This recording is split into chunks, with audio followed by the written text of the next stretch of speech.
Yeah. Oh my god, I thought I heard that noise. Like, wait a minute, that sounds like.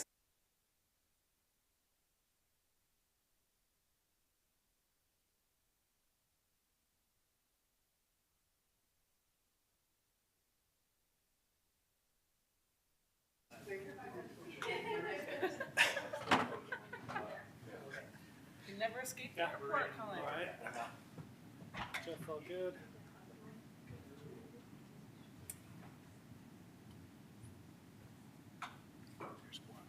Oh, yep. Yeah, just before we get started, if you guys are planning on speaking, if you can fill out a speaker card, they're outside of where that person is going to right now. You'll want to at some point, so if you can speak, if not, no worries. Okay. I think somebody can hit the record button.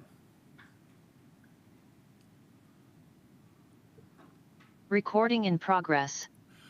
Good evening and welcome to the January 9th, 2025 Louisville Planning Commission meeting with a roll call, please, for attendance. Chair Bronice, Here. Commissioner Moline, Here. Commissioner Baskett, Here. Commissioner Hunt, Here. Commissioner Choi, Here. Commissioner Bangs, Here. Commissioner Mahaley. Here. Thank you. With that, I'd entertain a motion to approve this evening's agenda. So moved. Thank you. In a second. All in favor? Aye. Thank you. Hearing no dissent. Carries. Looking at the September minutes, did anybody have any corrections that you wanted to call out? Okay, please. I'm not sure who in staff is responsible for the meeting minute corrections, but on page 9 of our packet, the fifth response, let's talk about Mark Hill's response to traffic analysis. And it says, traffic analysis on South Boulder Road included a diesel lane, and it should be decel lane. Trivial, but Yes, we do not have any diesel lanes. Thank you for catching that. Nice. Noted. And any other corrections to the minutes? Seeing none, would then entertain a motion to approve the September 2024 minutes. So moved. Second. All in favor? I Aye. I think we were all there. I'm abstaining because I was not there. Okay, one abstention. Thank you. Commissioner Hunt on the abstention. All right, I'd now like to open it up for public comment for items that are not on this evening's agenda. If you want to speak something that's not on the agenda, we would welcome that now. If you are online, use the raise hand function. *9 if you're phone only. Seeing none, all right. Thank you all. Couple of new business items here. Housekeeping informational items. We've all been provided with both the 2025 Open Government Packet and the Rules of Procedure. Did anybody have any burning questions they wanted to raise at this point? Yeah. Commissioner Moline. Yeah, not necessarily a burning question, but I would raise the issue again of having the commission be allowed to make site visits when the sites are large. I think this is something that we've talked about. Maybe even the city attorney has weighed in on this previously, but anyway, I think it's helpful. I think it helps the commission make better decisions. So I don't know if this is exactly the right place to make this plea, but especially for large in area developments, I think it'd be great if we could find a way to allow commissioners to have site visits on them. So. Great. Thank you. I think you would tend to find support from others on that as well, myself included. Any other additional thoughts?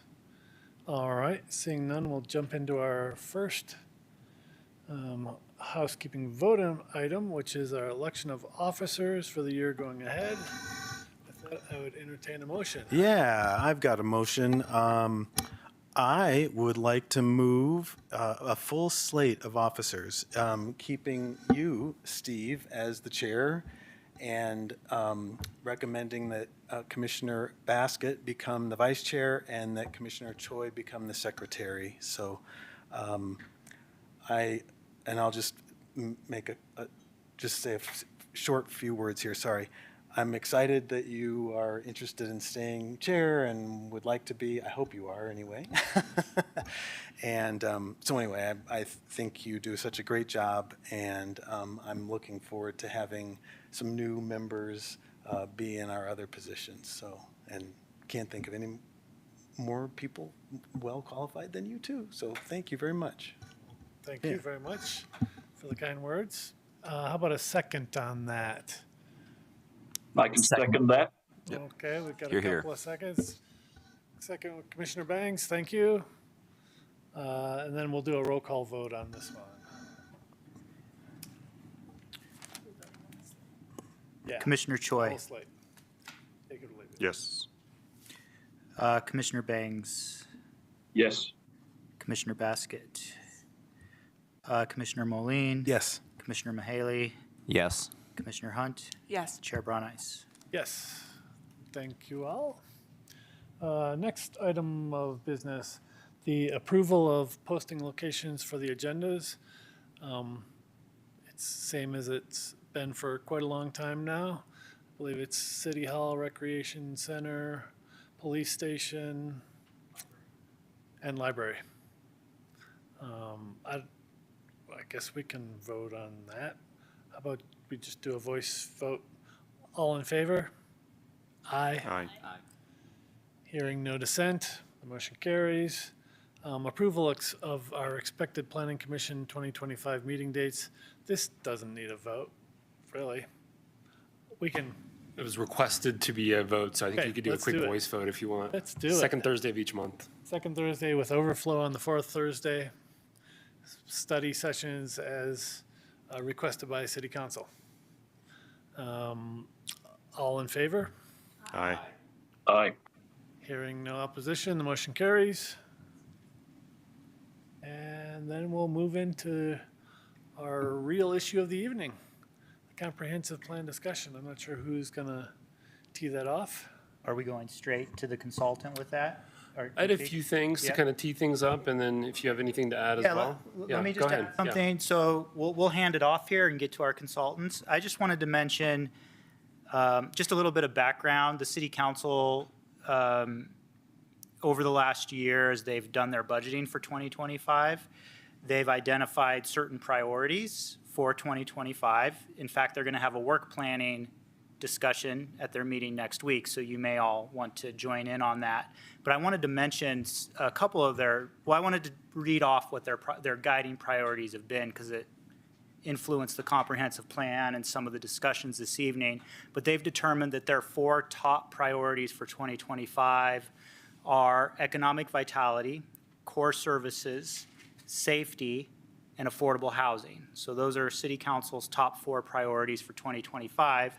And then they've added having equity, diversity, and inclusion, EDI, and sustainability as core values, and should be used as a lens through which to view all of those priorities and their actions on those priorities. So I think, as you'll see, certainly all these things will influence the comprehensive plan, but especially economic vitality and affordable housing, especially with the land use plan that we're discussing this evening. So I just wanted to kind of give that background. And Commissioner Mahaley has a Could question. you, 2 questions. A, could you repeat those 4 priorities? And is there an element of, order or preference in those, or is it just sort of these are the top 4? They're the top 4 priorities. They're going to really dig into them. These are just topics, and then how they address those priorities will be talked about next week. They'll adopt a plan, but it's economic vitality, core services, safety, and affordable housing, all through the lens of EDI and sustainability. So that's just a little kind of council priority. And again, some of that will relate to the comp plan. And oh, go ahead, Jeff. Did you have a? Yeah, I was just gonna, thanks, Rob, for that. I guess a quick question. Sorry, that Yeah. Jessica's asking you to do something. It's showing up on the screen. Oh yeah, there too. You may need to take care of that while we're talking. Yeah. I'm sorry, we couldn't hear that. Can you hear me, Jessica? Yeah, we can hear you. Okay. Do you need to be promoted to share your presentation? Is that the issue? Yeah, I'm promoted. I need to be able to share from Okay. I guess, a host. my computer. Okay, Oh, I got it. Thank you. okay. Okay, We're great, good on thanks. that. Sorry to interrupt. Okay. No, that's Commissioner great. Green, go That's ahead. fine. So thanks. I appreciate hearing that. And I'm just wondering, those seem like they're fairly consistent with the values that we laid out in the comp plan. Am I right about that, or? I think there's definitely overlap Okay. with them. And then, of course, the guiding, kind of the endorsed guiding principles is we do have the vision statement and then the Yes. core community values. Yes. That they've been reviewed by you and city council. Yeah. They're not adopted yet. Of course, they'd be adopted with the plan, so they could change Yeah. over the course of this review. But those are, they're in the packet. I think the staff report and the consultant's report kind of addresses how what we're talking about aligns with those as Those- well. yeah, okay, But that's- that's all up for discussion. Okay, yep. I just wanted to make sure I was thinking that they aligned pretty well. So, okay, thank you. And I just had a few quick things, and we'll turn it over to Allison and Jessica. I wanted to just tee up that, we just finished our third round of community engagement on this project, basically right before Thanksgiving. We wanted to get to you really quickly after that to focus on the future land use framework. That's really a foundational part of this. And we wanted to get that in front of you sooner than later so we can sort of iterate and be in a position to adopt, hopefully in the summer. So wanted to make sure you knew that was kind of our priority, was to start that discussion and surface it with the community and everything. The other thing I wanted to say was, so the team's recommendations that are set forth in the memo, when you look at those tables for the future land use recommendations, those were done very much through the lens of the core values and what council has landed on. There's a lot of alignment there. And I'll in particular emphasize that as a reminder that city council adopted the housing plan earlier this year in May, which has 3 really clear goals. Policy goals to increase residential development opportunities. So we took that as a policy direction to integrate into the plans. That was very much part of our lens for these recommendations. Among other recommendations around economic vibrancy, it's all kind of articulated in the memo. And I also wanted to point out, there's no magic formula to this work. I think a lot of folks think that there's some magical spreadsheet where if you just input certain things, it outputs and that's your answer. But the truth is there's a very Louisville specific balance that needs to happen here, and that's why we're starting this discussion now. And then the last thing I wanted to just make sure you're aware that we did get public comments on this item. Very thoughtful, helpful, and welcome comments on this. We love it. I think there were 9 total comments. There's hard copies on the wall. All of them should have made them to you via email. So that's the last thing I'll say, and then I'll go ahead and turn it over to Allison and or Jessica if you all are ready to kind of tee up the discussion. Yeah, that's great. Thank you so much. There we go. We are really glad to be with you tonight. Again, as Jeff said, we've been going through some community engagement at the end of 2024, and we're really excited to kind of kick off 2025 with you talking about the comprehensive plan.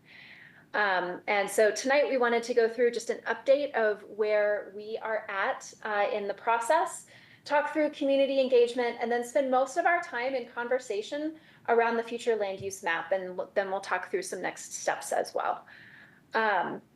We have completed a number of items for you in the packet.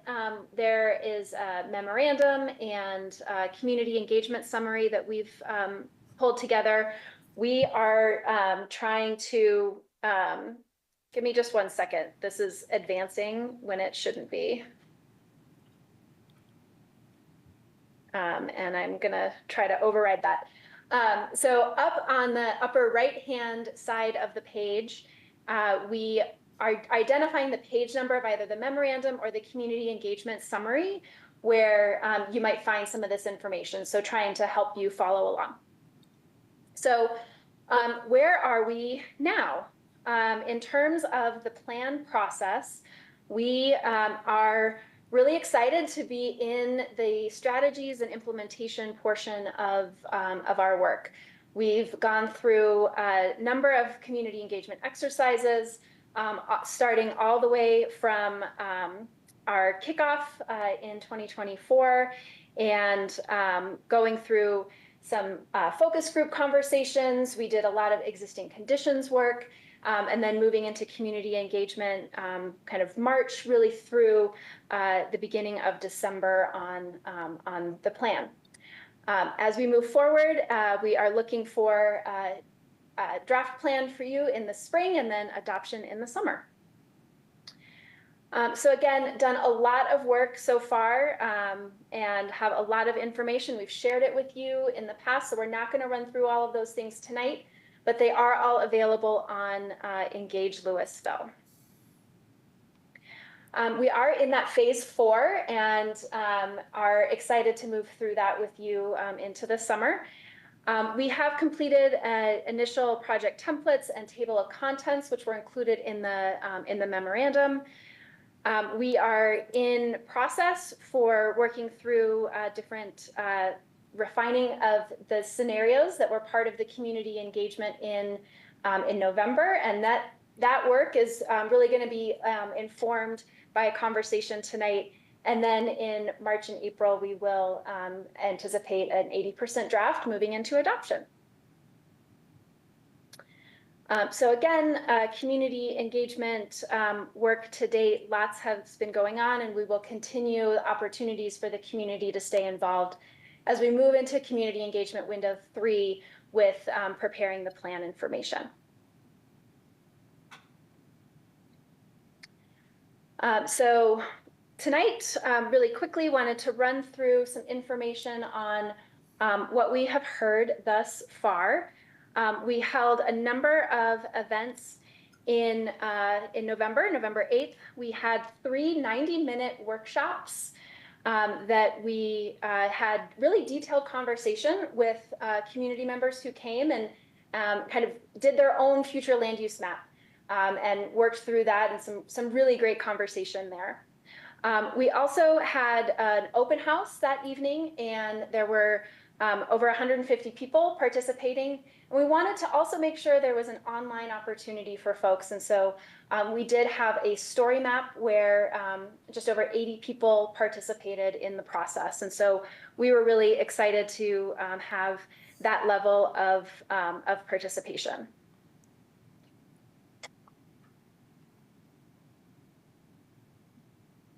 So we have also gone through a number of meetings with you to talk through the core values, as we said. We asked for some feedback in the open house related to those core values, and got some good feedback that I'll run through here in just a moment. So again, those core values are community character, environmental sustainability, community connectivity, community places, civic leadership, and economic vibrancy. And at the core of that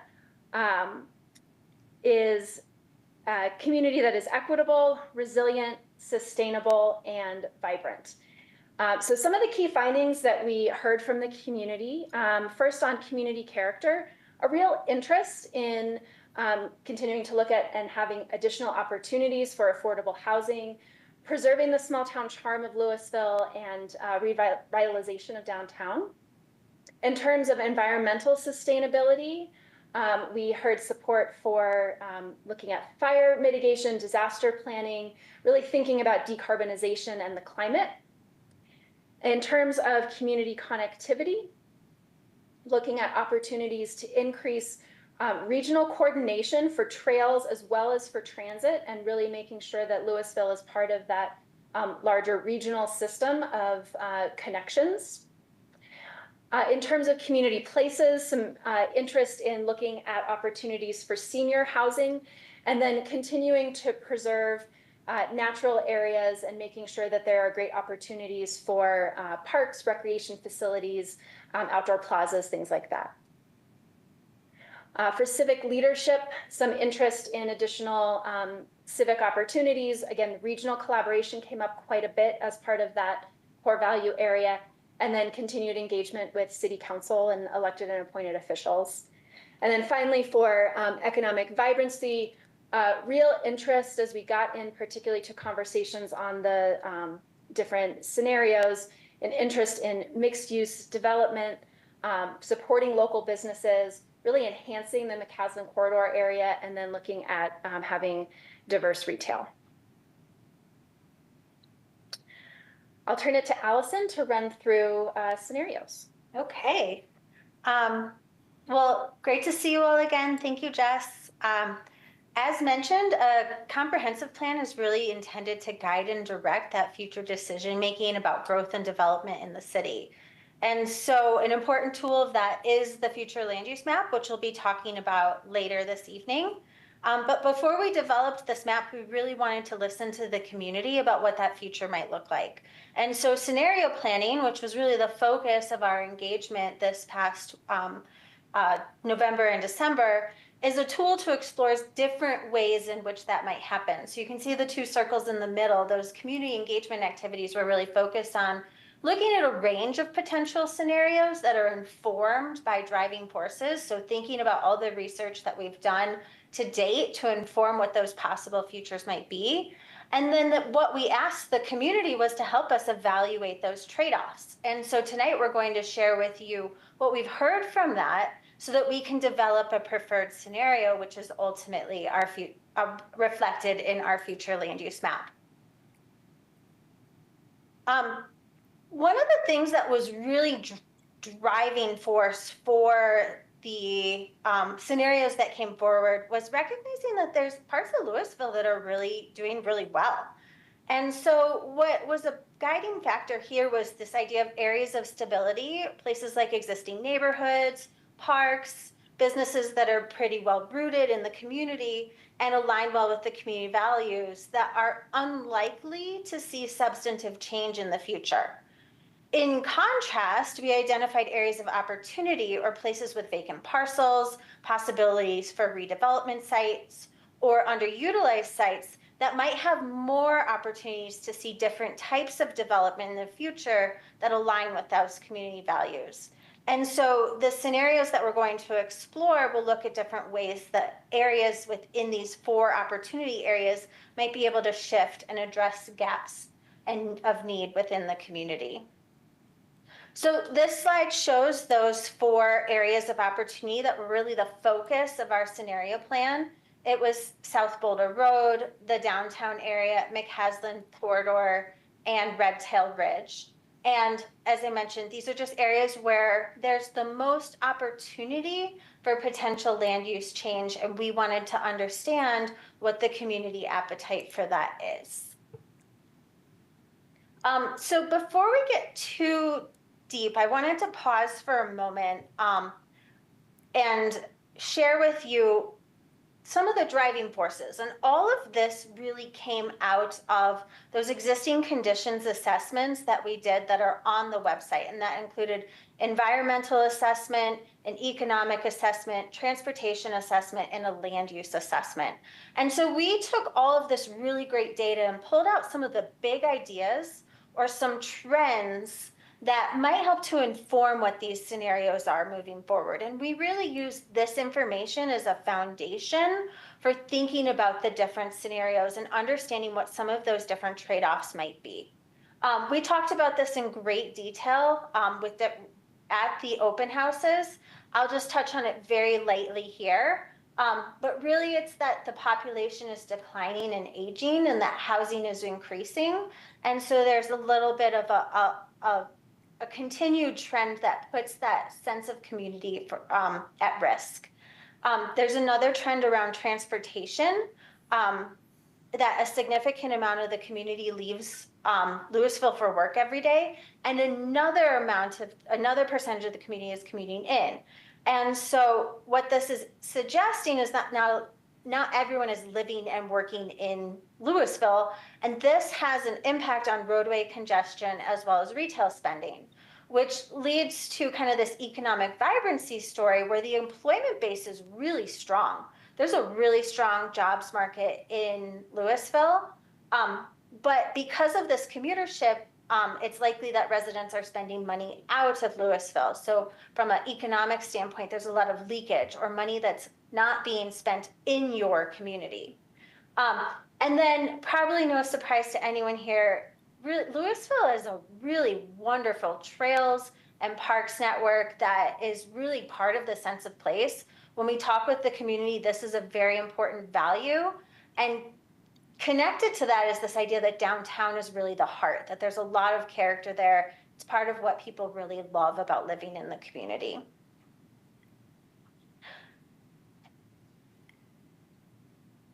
So as I mentioned, these driving forces really are intended to guide and direct the three scenarios that we shared with the community. I'm going to look at these from a very high level. Scenario A looks at maintaining the current trends. So in general, this keeps things to typically, like from a land use perspective, keeps it to typically single use land uses, meaning a commercial area is mostly commercial, an office area is just office. And it has the lowest number of new units projected, the highest number of jobs created, kind of maintaining that current trend for the community. And what we heard from the community on this one is that there's really support for this idea of keeping the community scale kind of small and minimal kind of idea of minimal growth. There was the trade-off with that is this doesn't address housing affordability and inclusivity, as well as kind of creating those vibrant commercial spaces in the ways that B and C did, which we did hear from the community was important. But people really liked that this one was a little bit lower density, had a bit more open space, and might be able to continue some of those mix of uses into the core areas. Scenario B was focused on housing. So it put a substantial focus on development of housing throughout the community. It looked at mixed and diverse types of housing in each of the 4 opportunity areas, and really thinks about creating synergies between existing development and opportunities for infill housing. You'll see jobs and housing are a little bit more balanced in this scenario, so that when there's jobs growth, there's also housing growth to help kind of provide places for the workforce to live. And in this alternative, housing is generally proposed at kind of a mid-level density and increasing mixed use in different areas. And so what we heard from the community on this one is they really liked the focus on housing. And they liked this idea of balancing job growth and housing growth, especially at Red Tail Ridge and along McCaslin. There was some concerns expressed about the higher density housing, but once again, kind of recognized that affordability and attracting families was something that the community really did want to see. And finally, live and work in Louisville was really thinking about emphasizing both housing and economic development. And in this scenario, we're looking more at hubs of activity, thinking about community and neighborhood centers. And at those centers, having higher densities and increased retail and commercial options. So whereas the scenario B was a bit more spread out through the community, this really looks at focusing some of that development around core areas, creating hubs of activities and centers for development. And people really resonated with that idea. They thought that this was a good sustainable option, as well as supporting the economic vibrancy. The idea of kind of some transit-oriented development around the higher density areas was something that resonated with people. There was some concern over increased housing units, especially at Red Tail Ridge, and making sure that there was compatibility with the lower density character of that area. But kind of as I mentioned, I think this idea of clustering development into core areas was something that the community really resonated with. this board, we won't spend too much time here. We just wanted to share that one of the communication tools we had at the open house was recognizing that there were trade-offs between each of these scenarios. And so we used those community values that we shared with all of you in August as a lens for how to look at the differences between these three scenarios and recognize that increasing affordable housing also might require increasing density. Thinking about transit connectivity, also, balanced with more vehicular oriented travel. So really thinking about what those trade-offs are between the scenarios so that you can make some assessments of, if I want this, then I might have to explore this.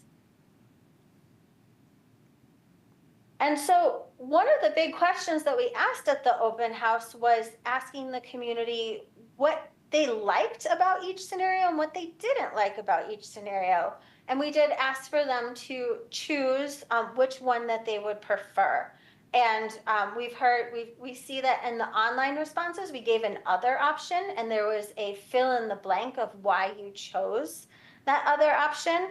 And the next slide kind of shares a little bit about what is in that other scenario. And so for participants who selected this option, generally made note that, they wanted to make sure that the small town character was maintained, that they want to make sure the roads weren't kind of they didn't want to see more congestion on the roadways, or not be able to support additional housing or jobs. But there was also comments around focusing on infill development, the focus on transit along certain corridors, and ensuring that affordability and sustainable options were incorporated into future planning.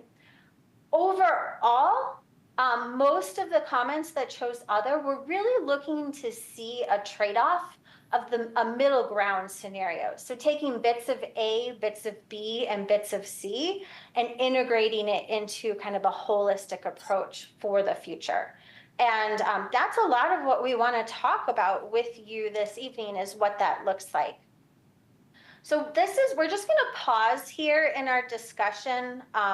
We have several more slides that are going to dig deeper into what we heard in each of the opportunity areas that will align with the information in your packet. But we want to pause here for just like 5 minutes of discussion regarding these scenarios to ensure that we're headed in the right direction before digging a little bit deeper into the specifics. And so we wanted to just pause, like I said, for about 5 minutes and think about the question based on these three scenarios that were presented to the community, the feedback received in the community engagement summary, as well as what we just shared. Which one most closely aligns with your vision for what that future land use map look like? And what do you think should be reflected from the community's vision of what we've heard through the engagement summary? So as we move into that discussion, I want to know we have 5 people in the room and then a number of people online who are going to want to share their thoughts on this. I'm not exactly certain when we should open up for that. I was thinking maybe after we have some discussion amongst the commission. Yeah. I think there's going to be some pretty substantive information after this. I think this is just a little bit of a touch base with the commission. There'll be some pretty significant information that they may want to, the public may want to. Yeah. So I'd maybe recommend trying to keep this concise, letting the consultants get through the last part of the presentation and then getting feedback once they've finished their presentation. Great. All right. Also, Jeff, in the meantime, can you get the public comments that we received to the consultants?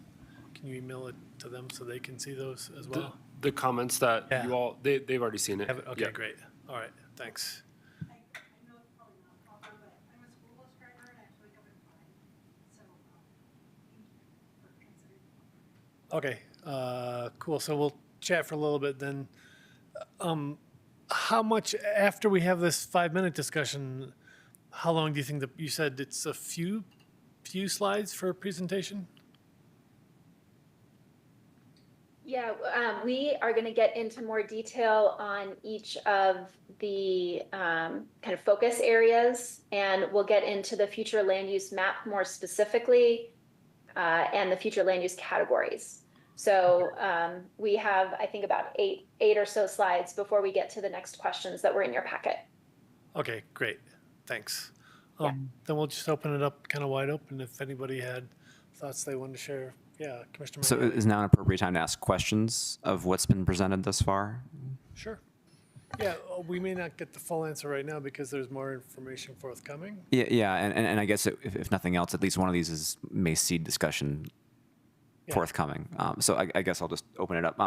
So for the scenarios A, B, and C, one thing I didn't see too much detail on was where the distribution of new housing came from. And so, and it was different for each case in terms of which one was weighted more highly. So I would love to hear more detail about where those numbers come from for scenarios A, B, and C. Like if I'm reading it right, I think for scenario A, South Boulder Road was the heaviest.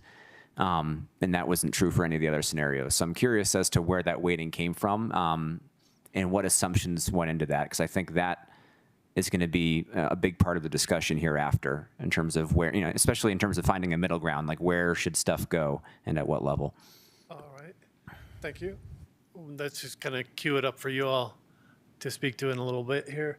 As far as their questions of us, did anybody have any reactions to those scenarios that they want to share at this time? I would just add that the scenarios are made for people to react to, and the scenarios were also made for people to fill in the blanks with the specifics of where things go, and everything's moving. So it was, I think the idea isn't, hey, we're just going to pick one of these at the end of the day. It's more about blending the concepts that seem to fit the best with the vision and values and the input we're getting and the feedback we get from you all. So I think maybe what we're asking here is just giving your initial reaction will help just provide another layer of input for the consultants.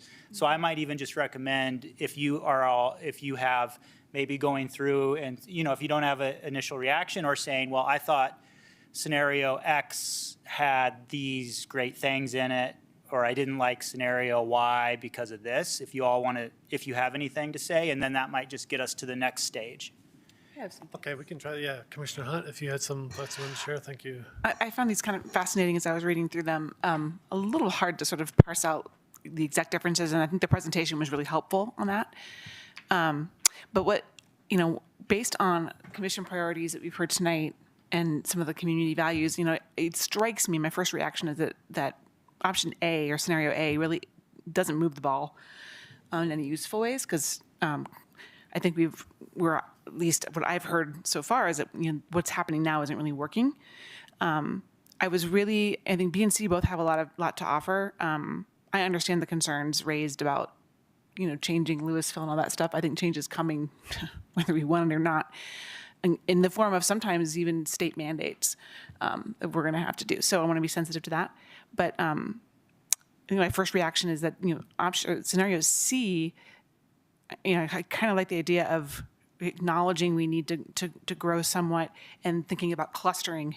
I kind of like that idea because I think it addresses some of the concerns about neighborhood character and too much change while still and also sustainability issues and encouraging more affordable housing. So those are my initial thoughts. Great, thank you very much. Sure. Oh, go Deborah. Go Commissioner Baskett. Yeah. So what I was struck with in the scenarios, and I participated in the open houses, is that we're really talking about working around the edges. And that is very different than changing the existing fabric of the community. I think it knits together the edges pretty well to think about where the location of new housing and commercial development might be. So I'm not sure where I'm going to come down between B and C or a blend of it as we evolve this, but that's where my thoughts are right now. So the edges, are you referring like to South the literal Boulder edges? Road. Yes. Literal As one edges, in- the in four Red Tail, opportunity areas are on the edges. Yeah, yeah. Great, thanks. Can I, kind of to that end, one of the things if I could ask you, Commissioner Baskett, did you think that there should be something more happening from a plan perspective inside the more inside the town, or that wasn't necessarily where you were? Well, I have a sense that there's not a lot of undeveloped land. Right. So really, the ADUs are the opportunity Yeah. within the developed community. Yep. And other than that, I wasn't seeing anything. Okay. Thank you. That is maybe one thing, if I could just add, is I wondered if that was something that that the plan should consider, is trying to address some of the housing within some of the the core of the town and in existing neighborhoods. I didn't see that in any of the scenarios, I don't think. And I understand why that might be true, but just a consideration, again, maybe like along the lines of ADUs, for example. Yeah, I mean, I think we're focusing on opportunity areas geographically, but that doesn't mean we can't have policies that address the other areas of the community. Okay, And I think, okay. so that's part of this discussion, is hearing those types of things. I think it's open for discussion. Okay, Yeah. thanks. I mirror some of the things that you were saying about how the focus areas ended up being, the areas that are not the core residential, right, development. I think all that area in the city has developed over time very organically to just fit the needs of the people that are there, and that the perimeter or the extents, the limits of the city are the places that have, for all intents and purposes, somewhat been neglected in the intentional development, right? Which is where the two meet up, of saying, hey, here's where the focus should be with the highest impact.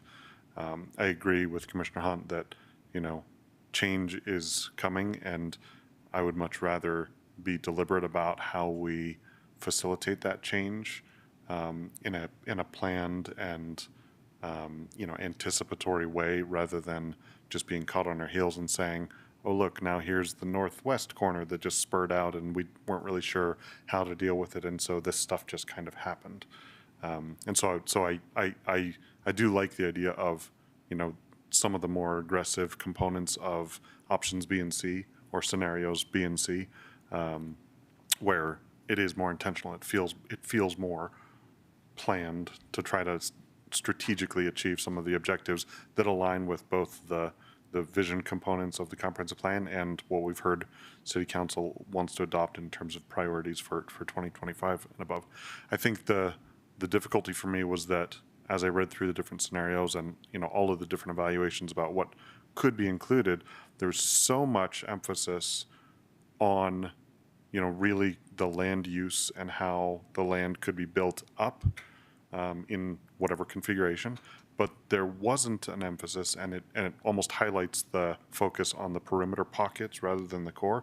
There wasn't any real significant focus on the interfaces of these pockets, or the interfaces of the buildable land with the transportation. And I know we talk a little bit about transportation-oriented design, but to me, there's a missing piece that says, not only how do we bring transportation to that development, or how do we get people out of that development onto transportation, but how do we integrate transportation in all the right ways between all of the different elements, right? And so really weaving together the opportunities to deconflict the vehicles, the pedestrians, the bicycles that we know there are going to be. If we could have a little bit more intentionality about that interface and that deconfliction, I think that then it truly becomes more of a transportation inclusive, comprehensive idea. So I agree with a lot of what's been said, and really resonate with Commissioner Choi's comments and thoughts. So I guess, besides what's already been said, in terms of where I would land answering the question from the consultant, I would also be in the other category, looking for a middle, and in particular, thinking, which is why I asked about the distribution of new development, because I think we can be very intentional about that, to strategically think about where things can be located to preserve and expand upon the city's character while also addressing needs. And so, for that reason, I have a variety of thoughts and reasons of why certain things should go where, which I guess I'll save to further discussion, but I think they would be in line with, especially Commissioner Choi's comments about transportation. So I would also be in the other category. I agree that option A, I don't think will help us address our goals. I'm not sure whether I'm closer to option C or B. I think probably C, but again, the distribution and weighting of where things are going will play a heavy role in, dictating what that answer finally becomes. Great. Thank you very much. Commissioner Bangs, I can't see whether you're waving your hands wildly there. I guess not. Yes? No. I mean, in the interest of time, I just endorse everything that's really been shared. The goals necessitate a blend of B and C. I'm not sure how we achieve our goals with A. And of course, the devil is in the details. So I'm interested in more information in the packet. So Great. Yeah. Thank you. Thank you very much. All right. I think you got more than your 5 minutes worth.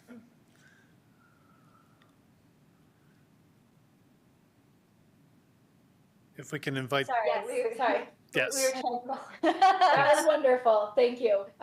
Amazing comments. I appreciate it. Yeah. We're going to move next into talking through the future land uses and future land use map. The future land use map is a really important part of a comprehensive plan. It is what will inform the work that you do on future policies, but also on future rezonings. And as you're thinking about updating your codes that really do dictate what happens with development. And so it's a really important piece that guides those future decisions. And it just represents the way that land is intended to be used based, again, on the core values that are in the comprehensive plan and the community's goals and vision. We had, as I mentioned at the beginning, a really great activity where we had community members sort of create their own future land use map in different scenarios. And it was really helpful and gave a lot of color about where things might go, but it also required participants to have some tough conversations within their groups to think about what are the trade-offs and where would we put housing versus mixed use versus full kind of a commercial development. And so it was a really, really helpful and robust conversation. I am going to turn it again to Allison to run through some more detail on what that activity was and just the different areas in more detail. Yep.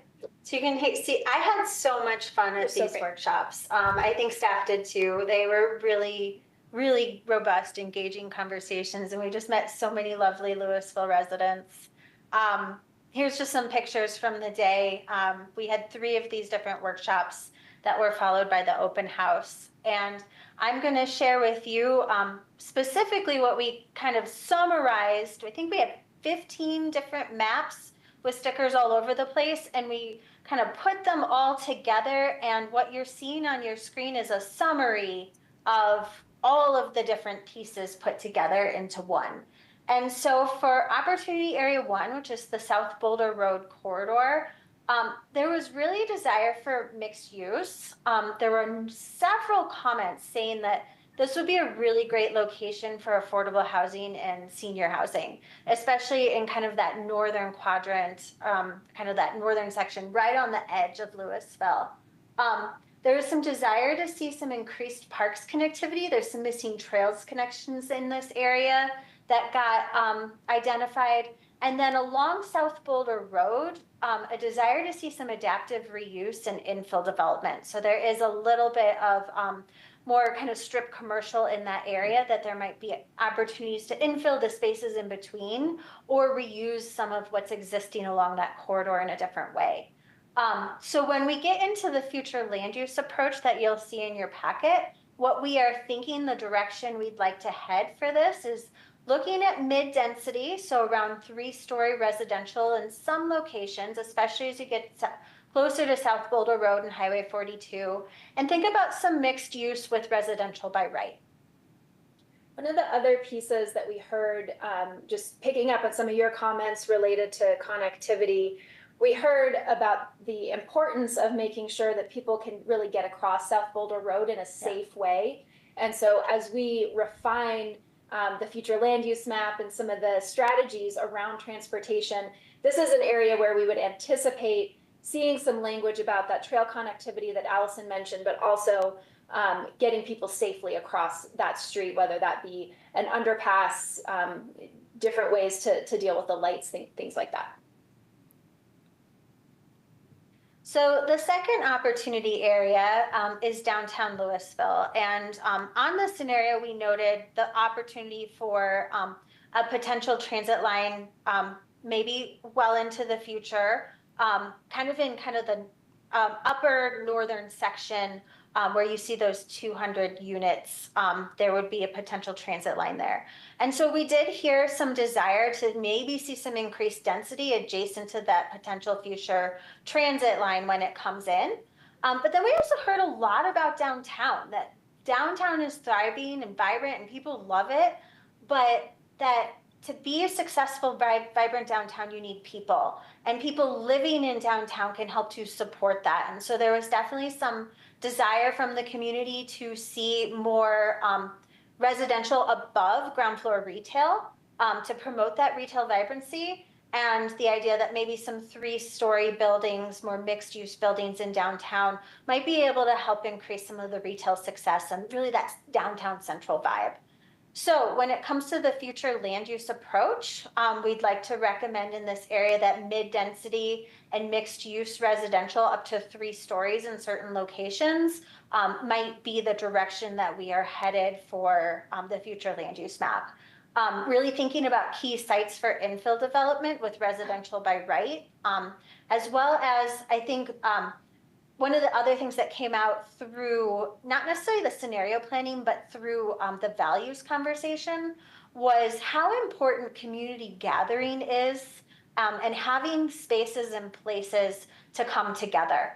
And so downtown is really an opportunity to seek some more gathering spaces. There was some recommendations for maybe increasing parks, increasing streetscape, increasing the events and things so that downtown can continue to be that central hub that really brings Louisville residents together.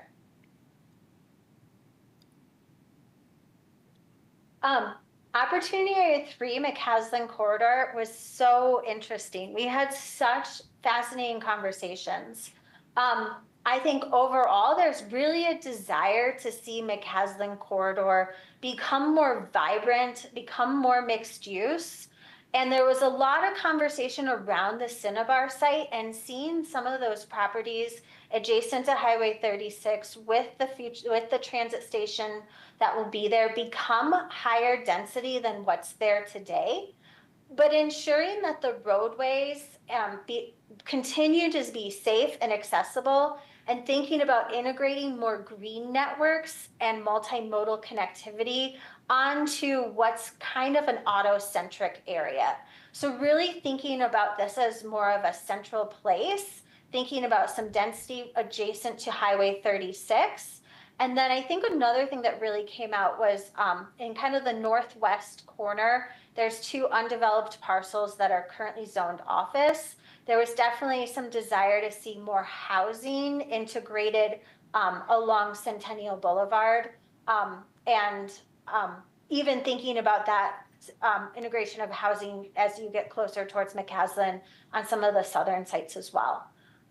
So when it comes to the future land use map, what we're thinking is that mid-density residential on Centennial Boulevard, so rezoning that from office, thinking about increasing higher density on Highway 36, 4, possibly up to 5 stories in key locations, and then really thinking about the parks and trails connection, and I would even say bike lane connectivity, to ensure that if we are creating kind of this more multimodal transit-oriented center here, that it's connected to a network throughout Louisville so that it's accessible by car, by bike, by walking, and can be a safe, comfortable, and accessible space. And I think one of the things that was really interesting in the conversations that we had very specifically about this area was a real thoughtfulness from community members as they dug into this of making sure that there's a recognition that there are some single family neighborhoods and lower density sort of to the north and to the east, and sort of feathering in the density. So you're not going to a really high density right next to an existing neighborhood. that you're being more gradual as you move south towards Highway 36 and the CU parcels, and really a recognition that there's some things that are going to happen there from CU's perspective, and just maybe want to recognize that as part of the future land use map. And finally, Red Tail Ridge, which is just such an interesting thing when it comes to future land use planning, because it's so rare to work in a community where you have this much acreage undeveloped, and just how influential and impactful that can be to the future of Louisville. In general, what we heard from the community was that there really needs to be a balance of jobs, housing, and open space. And you can see that reflected in the stickers here, that there's quite a bit of open space desired, but also recognizing that this could be a really great location for commercial, for goods and services, knowing that the hospital is in this area, and relocating. A lot of thought about what that Avista site might become, that could be a really great opportunity to include some mid-density housing, or even higher density housing to support the additional jobs that will come in on the Red Tail Ridge site. So really thinking about this balance, wanting this area to be integrated and self-sufficient. So making sure that it's connected, that people here have access to the goods and services, they're not having to drive 5 miles to get what they need, that this can really be a self-sustaining place that has people living there, working there, that the transit is connected and safe, and that it feels like a part of Louisville, but can also be self-sustaining. And thinking about what the impacts of that might be on overall transit networks, as well as connectivity through the roadway networks, and ensuring that the roads can handle the capacity of these increased uses. So when we think about the future land use in this area, thinking about mid to high density housing, 3 to 4 stories in certain areas, really considering transit connections, especially near the hospital site. Thinking about that mix of housing and office, there's already a lot of people commuting into Louisville, ensuring that as jobs are added, housing is also added so people can continue to live and work here. And then just the importance of green space and trails, and making sure that that's an integral part of how Red Tail Ridge comes to fruition. So that brings us to kind of the last page that we'll present with you. This is the last, or second to last. This is the last page in our packet, which really just kind of highlights what I've shared with you already, through this summary diagram about what we've heard, and thinking about land use that's focused in density in key areas, really supporting a diversity of housing types throughout the community so that you can increase affordability, ensuring that as future development comes in, transit, roadway connectivity is still safe, and that there are trails connections, recognizing the employment sector and that jobs are critical to the economy, but that also retail and events kind of supports that community gathering and well-being, ensuring the preservation of open spaces and making sure there's places for people to come together, thinking about sustainability in all of this, how all of this is really connected to live more sustainably and make more sustainable choices, and then ensuring that equity is interwoven as well through affordable housing, ensuring that the needs of all residents are met, and access to transit for people of all modes of ability. So we're really excited to hear from you about how to move this forward. I'm going to pass it to Jess, who's going to wrap us up with what's in your packet. I think on page 4, it's covered. What's in your packet on page 7, which talks about the future land use classifications. This is kind of the partner to a future land use map. Yeah, and so we wanted to just call attention to this because in the scenarios, we really have focused on these kind of 4 areas as areas where there's potentially opportunity for change or adjustment. And then there are other areas of the community that really will be kind of maintained in all likelihood in the way that they are right now. And so it's really important that the future land use map include classifications for all of those different land uses. So that is parks and open space, low density residential, all the way up to mixed use and higher density residential. And so within your packet, we've included information on this first draft, right? What would the characteristics for these different types of land use classifications look like? And so what we've identified, started to identify, and really excited to get your feedback on as we move forward, is the different types of uses that would be in each of these categories. So retail and office in commercial, for instance, or primarily single family detached residential in the low density residential category. In land use classifications that would have residential units, we're identifying a dwelling units per acre. That's the DU/AC on this slide and in the packet. And then we're also identifying the number of stories that might be anticipated in these different classifications. And we can come back to this in more detail if needed. But we did want to move to our next set of questions for you, which is really about the future land use map, and wanting to know your comments, support, questions, things you would change about the approach for the future land use map. So specifically, what would you like to be carried forward when we're thinking about kind of combining some of the scenarios that we went through? What are things that we should not bring forward, that should not be considered? And then any comments you have on the different future land use classifications. So then moving forward right now, are you wanting us to jump into that, or?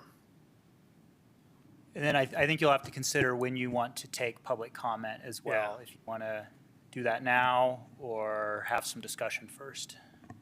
I'm actually kind of inclined towards public comment. Yeah, people are feeling that'd be okay. All right. Yeah.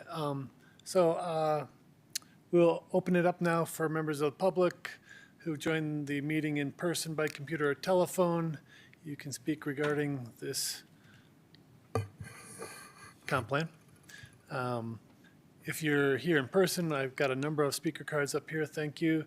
Use the raise hand function if you're on the computer, or *9 if you're calling in by telephone. Please limit your comments to 3 minutes per person. 2 people who are joining the meeting may pool their minutes to allow 1 person to speak for up to 6 minutes. And this is slightly different than standard approach, but it is, we just want to hear what's on your minds. So if we can begin with Ms. Summer, welcome you up. And then what do we look like online? Okay. And then Mr. Parcher, you'll be on deck. Sherry Summer, and I really appreciate it. I'm concerned that this comprehensive plan is going to be like stuffing 30 pounds of flour into a 10-pound sack. And I think that where we're going to see that is in the things that are not being said tonight. We're talking about affordable housing, which, is great. Will all of this land be zoned specifically for affordable housing? Is that even legal? Who will build so much affordable housing? Or is it going to be market rate housing? Scenario A, by the way, would meet the county's requirements for affordable housing. We talk about having more supply, and that will bring more affordable housing, but let's look at Boulder. Has that helped there? No. The prices continue to go up and up. Let's talk about the state requirements that we're not talking about that are totally not connected to this comprehensive plan. That's housing adjacent to transportation lines, which I've heard, and I don't even know if this figure is right, but it's like 70,000 residents of Louisville. I mean, it's a lot of residents, and including by the Dash. The Dash goes through Louisville a quarter mile adjacent to the Dash route, 40 units per acre. ADUs are going to be required by the state in every single family house. So that will be taken care of. CU housing, we're not counting how much that will be. We don't even know how much that will be. We've got these taglines, live and work in Louisville. Well, there's no requirement if you live here that you work here, if you work here, if you live here. We can't mandate that, and it's not happening. It doesn't happen by itself. Housing for all, it sounds good, but what about the level of service at the rec center? The city offices are already past bursting. The library, how are we going to have the same level of service when we have so many more residents? Mixed use, I keep hearing about that. I remember Mayor Stoltzman said, why don't we just come up and say, we just want more housing, because mixed use doesn't get passed. They say it'll be mixed use, and you're like, oh, that's great. And then it dwindles down and down, it just becomes all housing. How about development paying its own way? I know with the North End and Steel Ranch, there wasn't enough planning for the water supply. And so water rates for everyone in Louisville went up 7% over 10 years, which is a doubling of our water rates. We need to make sure that all the residents of Louisville now are not going to be having unaffordable housing. What is this going to cost us? What's not being said? We're talking about city council values, but what about the community's values? When I ran for mayor last year, I knocked on everybody's door and I said, what do you love about Louisville? And people, I bet 98% of people said, we love the community feeling. We love the scale. Don't make us like Boulder. Small town character. What about fiscal health? Is this going to lead to fiscal health? And also, I want to ask about Bill Rigler with Greenlight Strategies. Please look it up. He brags about getting Red Tail Ridge passed. He was here the night it was passed, and he works through the quasi-judicial process. Who's pulling the strings in the city? Is it the people or a consultant from the outside who brags about overcoming the democratic process? Thank you. Thank you.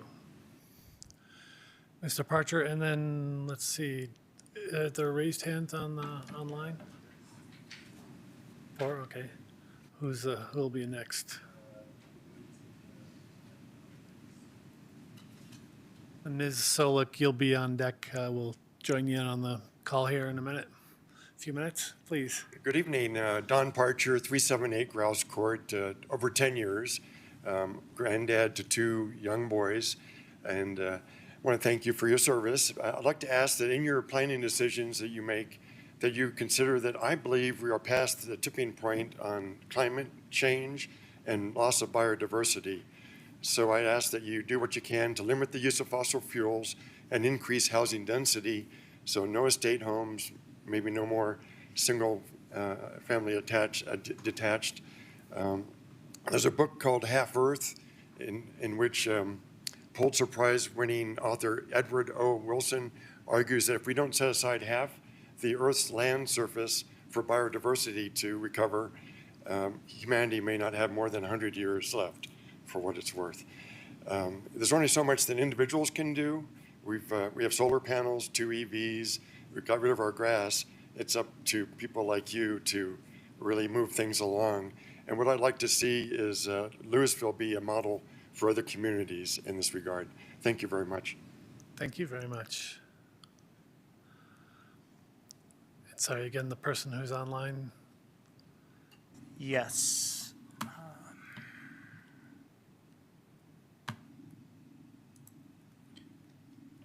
Then if Okay, come so we back to the have, room, Betty Ms. Pine, you'll be on Yeah, deck. Betty. Hello, I've just been unmuted. My name is Betty Solek.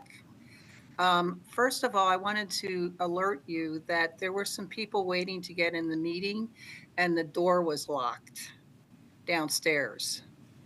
So hopefully those people went home and got on Zoom, but there may have been some people who wanted to attend and were not able to because of the door lock situation.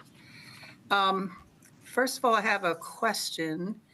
As you talk about all the dwelling units that potentially could be added in some of the different areas, is there another part of the comprehensive plan that will be able to address the character of that, of those new dwelling units, so that we get something that's maybe not a slick tower that won't fit with Louisville, but some other standards that we could give direction to our land use code to incorporate.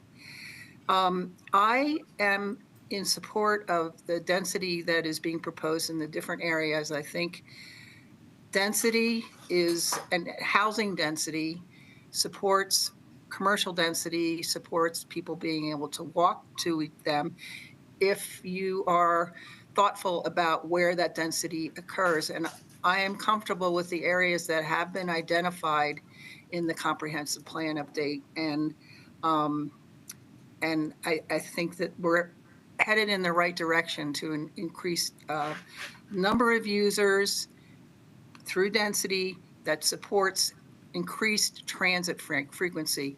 I am a user of the Dash and the 228 buses, and we're on half-hour frequencies, whenever that bus is running. And that really needs to change to get people out of their cars and using transit. And I'm hearing references to overloading the rec center and the library. And I think we also need to ask questions about where is that overloading coming from? It's not necessarily more residents and density in Louisville. Superior and Lafayette are also using those facilities. And we know that Superior is going through a lot of growth right now. So those were my comments. Thank you for listening. Thank you very much, and thank you for alerting us to the door situation. That has been addressed. Okay, Ms. Klein, welcome up. Just to confirm name and that you live here. Yeah, my name is Julia Klein. I live in Louisville. I've lived in Boulder or Louisville for the past 10 years. And I just wanted to start by thanking the city officials who've done such a thorough job putting together a report and soliciting community involvement. I really appreciate that. I am a huge proponent of Scenario C, maybe the first I've heard tonight. I think that it will help with inclusivity, it'll increase the economic vibrancy, it'll allow for more efficient public transportation. In the end, it'll be more sustainable as a whole. So I also wanted to mention, as people have noted, that this increases the development of empty and largely underutilized commercial space. It's not changing the core character of a single-family residential homes. So for that reason, I think that it won't have a huge change to the community character. It will allow for, hopefully, affordable housing or more affordable housing options than currently exist, and will allow for increasing the population density and given that we have an aging community. So I just wanted to specifically advocate for a few things to keep in mind if we go forwards with this. I think Councillor Choi touched on keeping some connectivity between the various spaces that are being developed. I am in favor of having mixed-use paths connecting any of these new developments with existing developments or interconnecting all the existing developments, and increasing bus routes and bus stops and frequency of bus routes.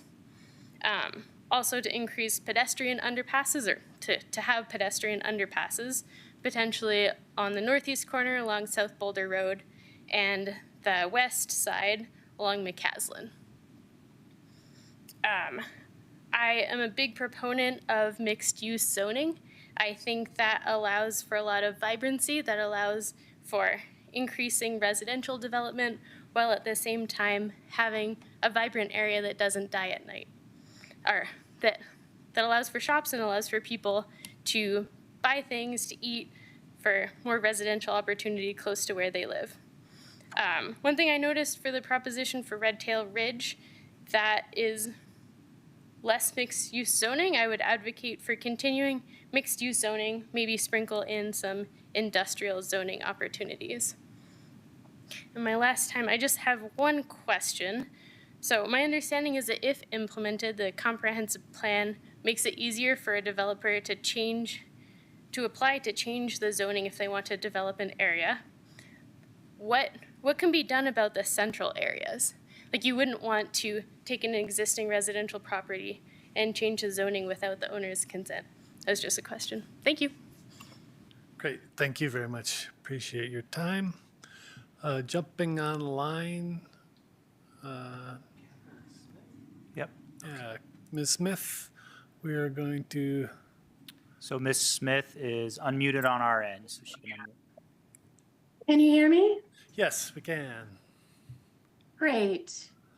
I just wanted to share with the Planning Commission my reactions to what I've seen so far. And my understanding is that we're looking at tripling or quadrupling the number of residents in Louisville in a relatively short period of time under scenario C, which is one that when I think about what it is I love about Louisville, I don't see how we retain our small town charm at that size. I also am thinking about what do you need if we suddenly become a city of 60 or 80,000 people? And I have to say, I think that we need to be looking at expanding the library. I think maybe we need branches of the library. I don't think that the downtown area, the rec center, can service a community of that size. So what I am in favor of is orderly growth in a digestible quantity. And I'm looking at the quantity here and just, I'm frankly quite shocked. You guys seem comfortable with it, which surprises me. I feel like traffic is already a problem, and we know from the Red Tail Ridge development that the US 36 interchange is going to fail. So I don't see that we're in a place to maintain the quality of life that we have and expand in the ways that are being discussed. In addition, when it comes to affordable housing, I think that's a nut we just haven't cracked as a city. We haven't come up with a way of making any meaningful increase in the affordable housing. And I think we're conflating the idea of growth with affordable housing and assuming that any new housing that we build is going to add to our affordable housing stock. And I submit that that's actually probably not true. That what we're going to see is a lot of homes that are very, very expensive by current standards. And I would like to see the city address affordable housing. I think all of the municipalities in the county are struggling with affordable housing right now, but I don't think that this plan does anything to address that problem. I feel like people in the past had a vision for the city that's really different. And I think that the fact that we have some of the wonderful open spaces that we have, like Davidson Mesa, reflects that there was planners who placed value on wildlife, on biodiversity, on the benefits to humans of having open space. And I'm sad to say I just don't see that anymore. But if we're gonna develop the city in a way that I think preserves what people enjoy about the city, we have to come up with a way that creates open spaces that are comparable. Otherwise, we're going to have the existing open spaces, I don't think can take the pressure of an additional 60 to 80,000 people. Ms. Smith, And- sorry to interrupt, but your 3 minutes are up. If you have a closing comment. Okay, I would like to make a closing comment, but in the past when I've done this, there's been a timer, and tonight there isn't a timer. There was one running here in the room. I'm not sure how. Yeah, it ran out. So I apologize. We're, oftentimes we'll have a timer online to keep track of time. We're keeping track in the room here. And so there was a full 3 minutes that we counted here in the room. Okay, so my final request is that you and the consultants work to address the ways in which we're going to maintain the character of our already built communities. With the Poppins grape phenomenon, there are a lot of residential neighborhoods that are really changing, and there are ways to address that. Thank you for the opportunity to comment. Thank you very much. And then online, we have somebody, we tell them they're going to be up next. And then Mr. Bossert, if you're available, you can come on up now. We just warn the people online.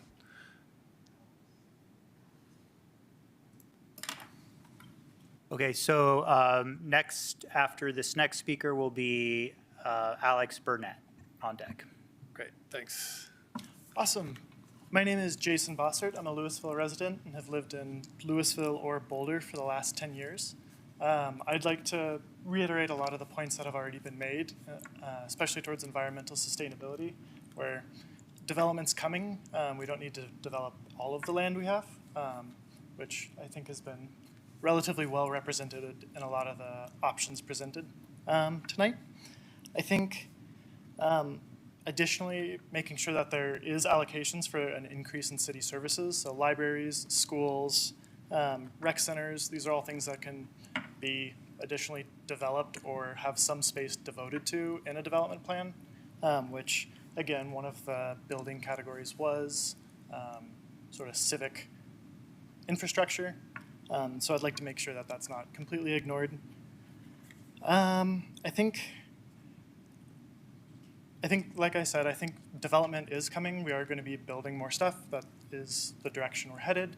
And with that, whether you like it or not, there is going to be character in all of the places where there is infrastructure that is built. Character and a culture will develop no matter what. And we need to make sure that we choose what kind of character we want in those areas. And I think a lot of the unique aspects of Louisville and a lot of that small town feel that has a lot of personality is because just geographically it is a relatively small town. And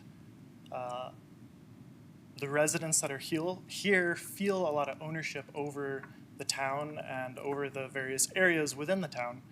And I feel like that sense of ownership really helps promote a strong and vibrant culture.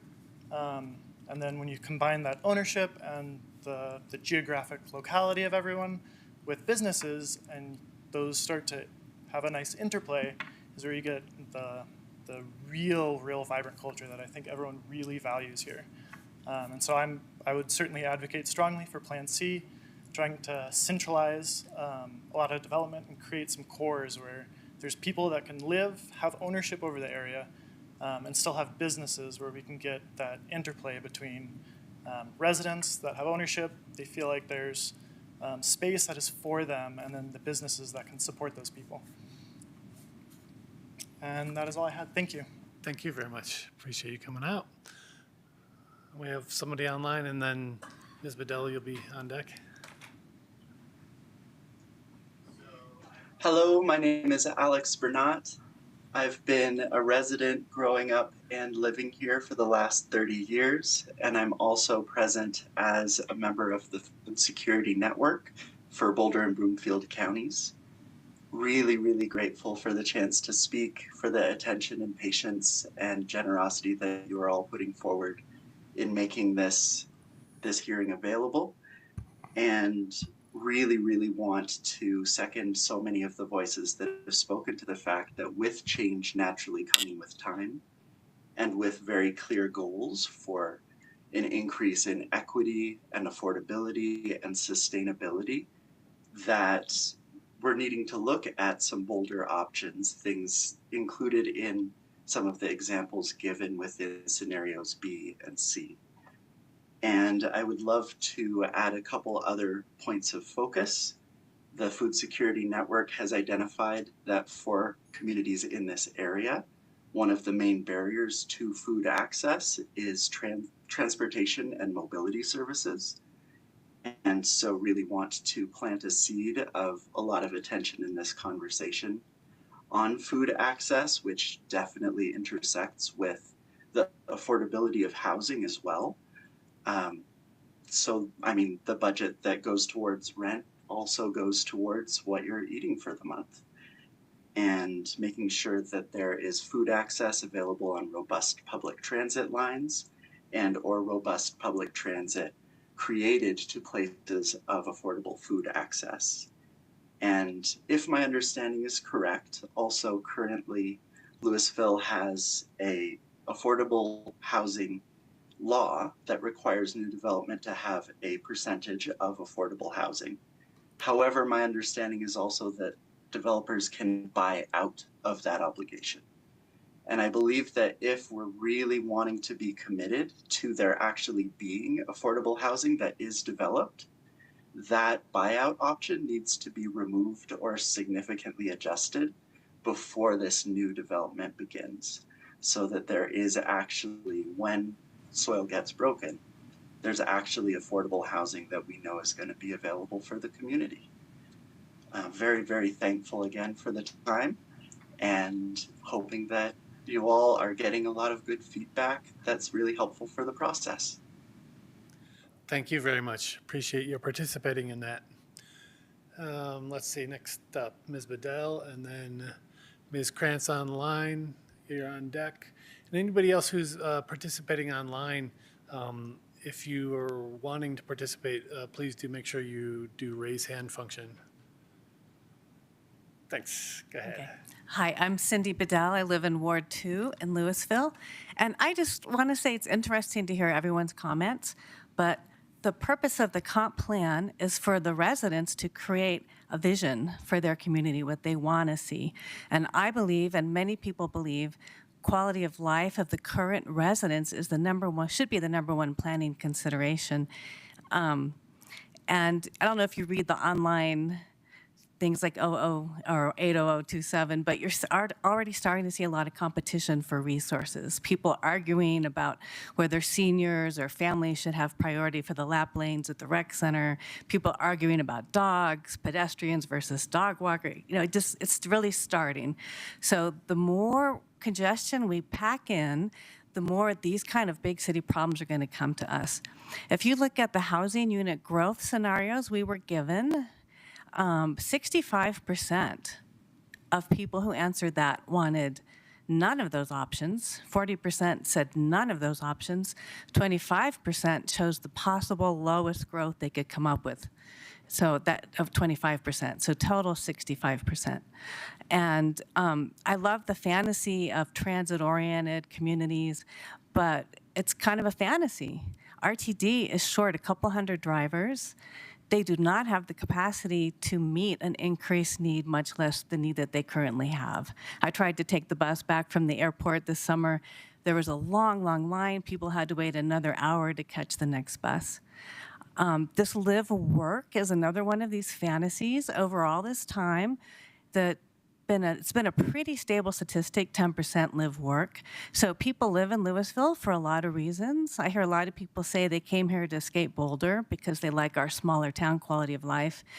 And I don't think this live work fantasy is really valid either. I also want to just mention on affordable housing, we all want affordable housing, and one way to do it is to try to preserve what we already have. So we've lost a lot of affordable housing, say East Street, where we tore down smaller, more affordable units and put up 1,100,000 townhouses. So let's not confuse attached with affordable. And someone said to me the other day, well, if this is about affordable housing, then just add nothing but affordable housing until we get to our 12% goal. Finally, I wanted to comment that the 4 and 5 stories that are being talked about, I don't think they're consistent with Louisville, and I would hate to see that rezoning happen. So I think that's everything I wanted to say. Oh, ADUs. I don't think we're going to see as many ADUs as is expected, because I don't know who's going to spend $100,000, $200,000 to put an ADU in their backyard, which is probably going to go to short-term VRBOs or something like that. So, okay, thank you. Thank you very much.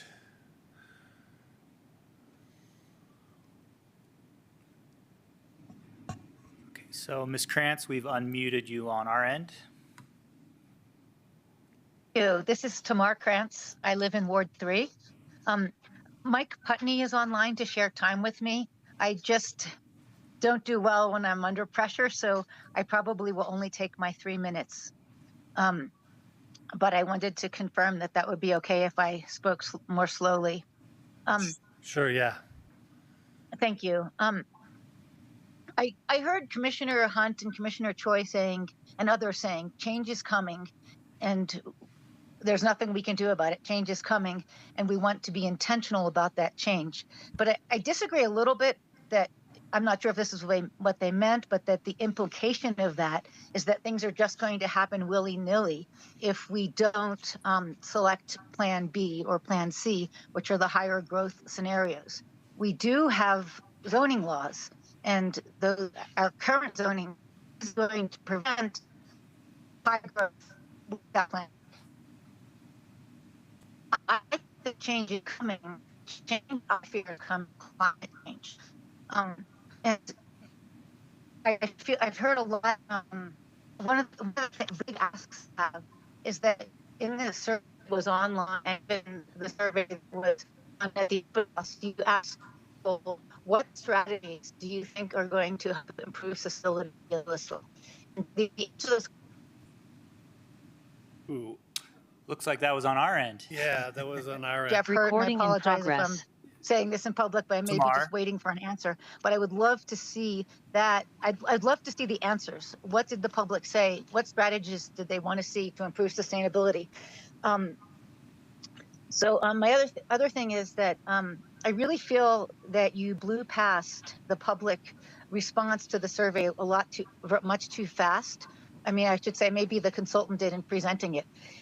I wanted to remind you that most of the largest percentage of people, 25%, selected scenario A, which is the lower growth scenario. And then 40% selected other.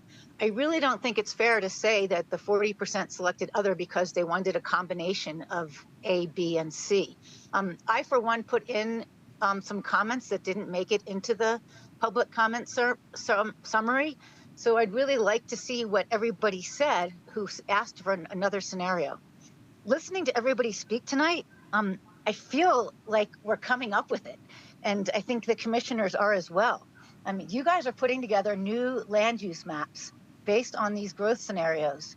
And everybody's saying, well, we want to have, we want growth if we have the infrastructure in place, if we have the affordability and the sustainability, and we have the transit stops. The way that these new land use map recommendations are written, they're saying add 4 stories, add 5 stories in some areas, add, up to 5,800 new housing units, but they're not coupling that with open space and the other things that we need to make it a livable community. So I guess my strongest comment I want to make, and I just really want to emphasize this, please listen to the public. Go back to the survey and don't do what you did with the values and have planning commission and city council massage to the values and get what they want. Really look at what people said. Look at the data and not just the summary that the consultant put in and the key words. Read the data, because I'm seeing something different in the survey results. And let me, I'm just trying to think if there's one more thing I really wanted to say. I kind of wanted to add on a much more positive note. I really think that we're hearing that people do, and the consultant got this right, people do want to preserve the small town character. And I really appreciate what Commissioner Moline said and the others who brought that up, that we shouldn't just focus on those 4 what you're calling opportunity areas. Adding ADUs and making this a comprehensive plan focused on all areas would be great. So please publish all of the results of the survey, share them with the public, and don't move forward with these land use recommendations. And if you do, please promise us that you're going to couple them with the kind of things that everybody really wants to see that are going to preserve our character and our infrastructure. Thanks so much. Thank you. To me, at this point, then, it looks like we don't have any other public comment. Did that sound okay? Yeah. Whoops. So, Well, you guys are so encouraged. Can you mute? Oh, Here we go. I'm working on it. Okay. Whoops. We'll just try to. I'm getting there. I don't. Sorry. All right. Actually, I'd like to take a 5-minute break right now. All of us here.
Thanks. Recording in progress. Go reconvene. And if we can ask Jessica, or I'm not sure who at that end wants to run with some thoughts at this point. Oh, hello. There we go.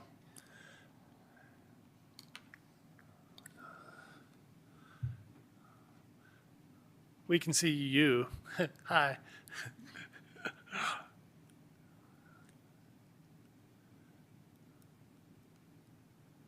So we've covered all the public comment at this end. Yeah, we are. Yeah. We just wanted to check in with you all. Maybe some of your reactions to some of the public comment initially, if you had thoughts that you wanted to share with us, or.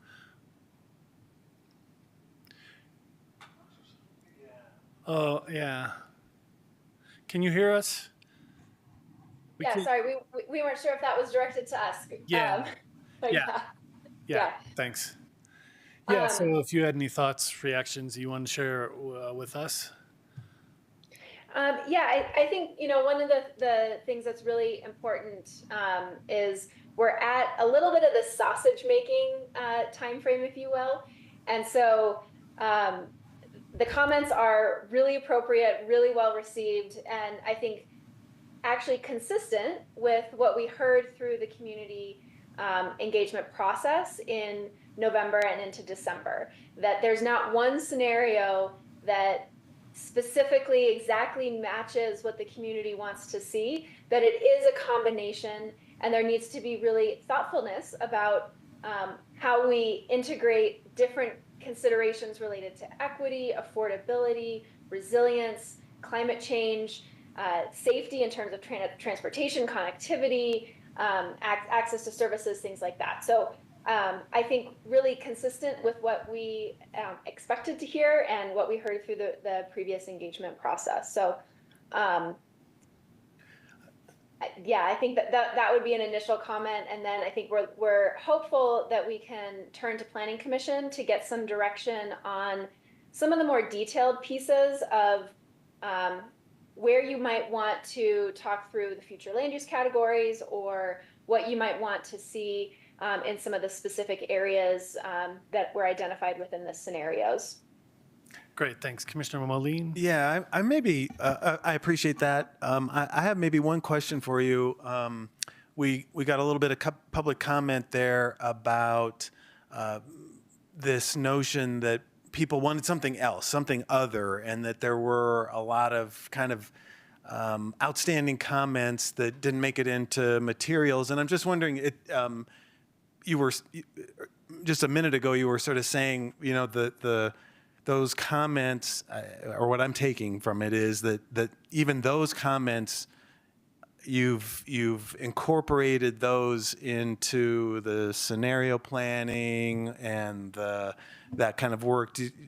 I don't know, anything that you'd like to add to that, or how would you respond to that high number of people that said they wanted something other? Yeah, and again, I think that it's consistent with what we heard at both the open house and in the online survey of, it's not one thing, it is a little bit from each of the scenarios, and then maybe some additional items as well. Okay. Wanted to maybe highlight just kind of formatting wise and what's available. So on the EngageLouisvilleCo.org website, which is the city's communication platform, there is a section for the comp plan and a portion that says on important documents. The community engagement summary that was in your packet tonight is there, as well as the longer appendix that has the verbatim comments that we've read, reviewed. Staff has done that as well.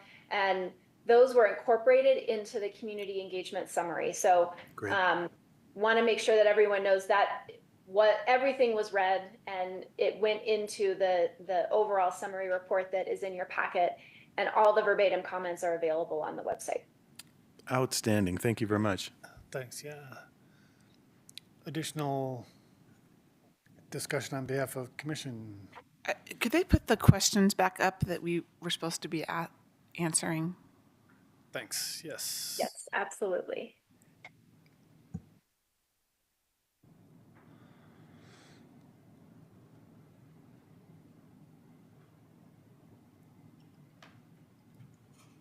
Yeah, and I guess I had a question as to, I clearly understand question 3. I could use some clarity on question 2, please.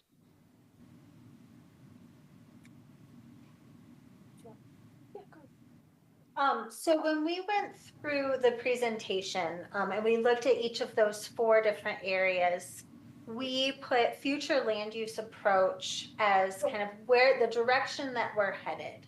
And so these 3 scenarios and a little bit of your scenario discussion really should inform the FLUME, the future land use map. And then we highlighted kind of our takeaways of how we're thinking of heading in the direction for this future land use map. And we just want to hear from you, knowing that this is the next big step for us. What of tonight's discussion, what of we've shared, what of the community comments should really drive that future land use map, and then what should not be considered? So really learning from you, kind of based on, yes, this future land use approach for these areas and other comments and feedback, what do you hope to see is incorporated? And then that second question is really a partner to that, because the future land use map is the map, and the land use classifications help to describe what the different colors on the map mean. So they get a little bit more detailed to help clarify what that map means. And so these 2 questions, 2 and 3, are really looking to you to help guide us on what you would hope that map starts to look like.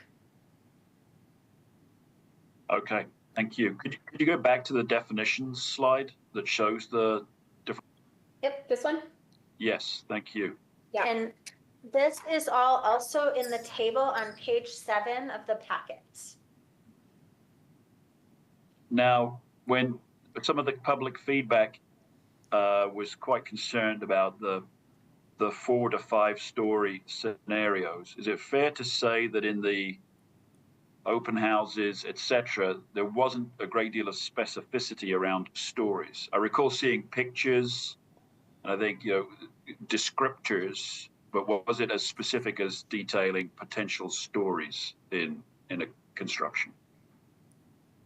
I don't think that it was that specific in the open house, and I think that the key takeaway that I think our team took from all the engagement that we've had and just an understanding of what's going on is that 4 or 5 stories would be anticipated in limited locations, particularly the 5 stories, that's really anticipated more for the area for the CU parcels, and kind of anticipating CU is going to do significant development there, and that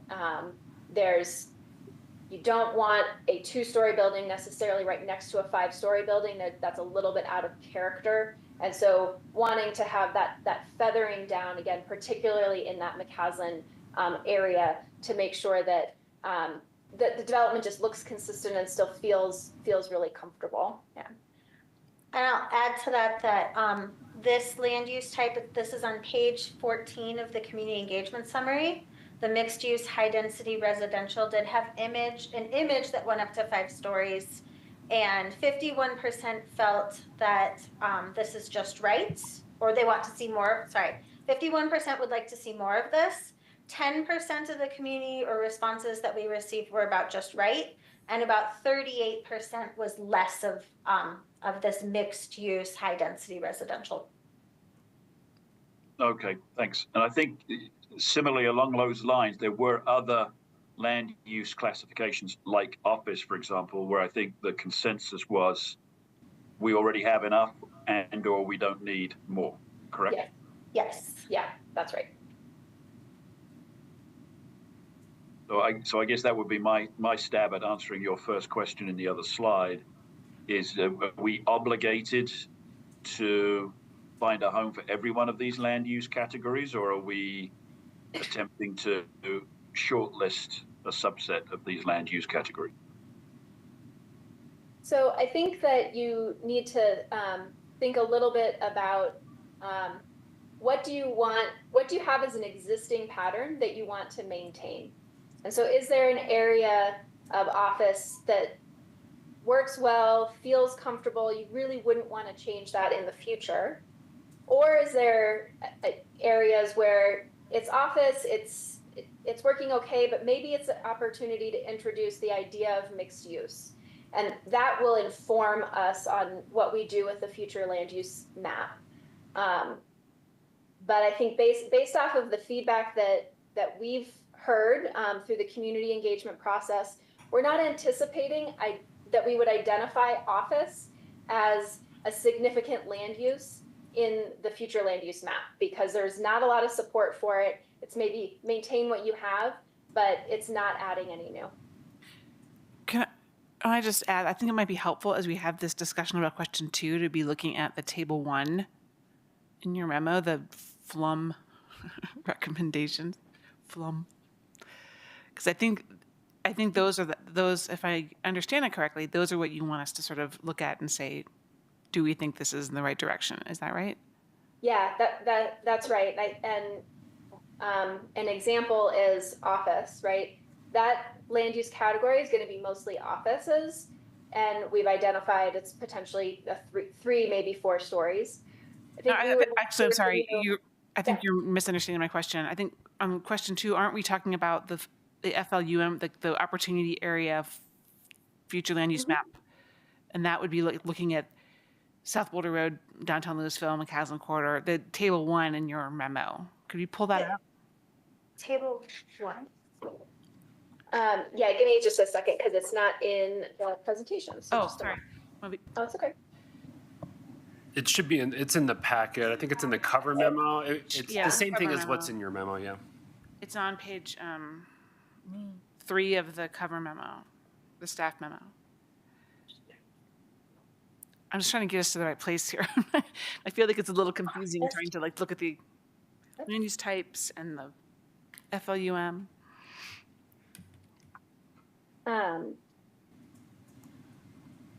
It's also in the design workshop. It's the same thing as what's in the design workshop memo on page 5 of that memo. It's just 2 places.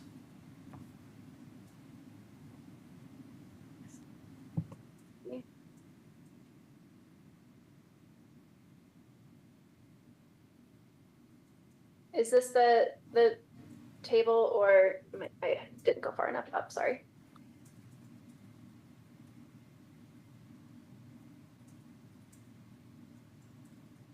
It's this one. This one. Is that the one that you want us to answer question 2? Is the do we think these recommendations are good? Is that what you're asking? Yes. Okay. And it relates to that the future land use classification. So in the example of office, are there any areas here that are appropriate for office? And you really want to make sure, or it's, you know what, we really like this direction, but we would want to see maybe more commercial or more intense mixed use. Using that future land use category list is helpful for us in answering that question number 2. I just want to add a little bit too. This is a land use map. It's not regulatory. Right. So these are all give or takes type things. When you're looking there, it's just kind of proportionality. Do you want to see more or less of this? And then I think the question that they're trying to get at on those land use categories, we want to make sure that the way they're described, you're comfortable with. So that other table that actually had high density mixed use residential, 4 to 5, are you comfortable with the way we're describing those? Do you want us to change any of those descriptions, add, delete descriptions, et cetera?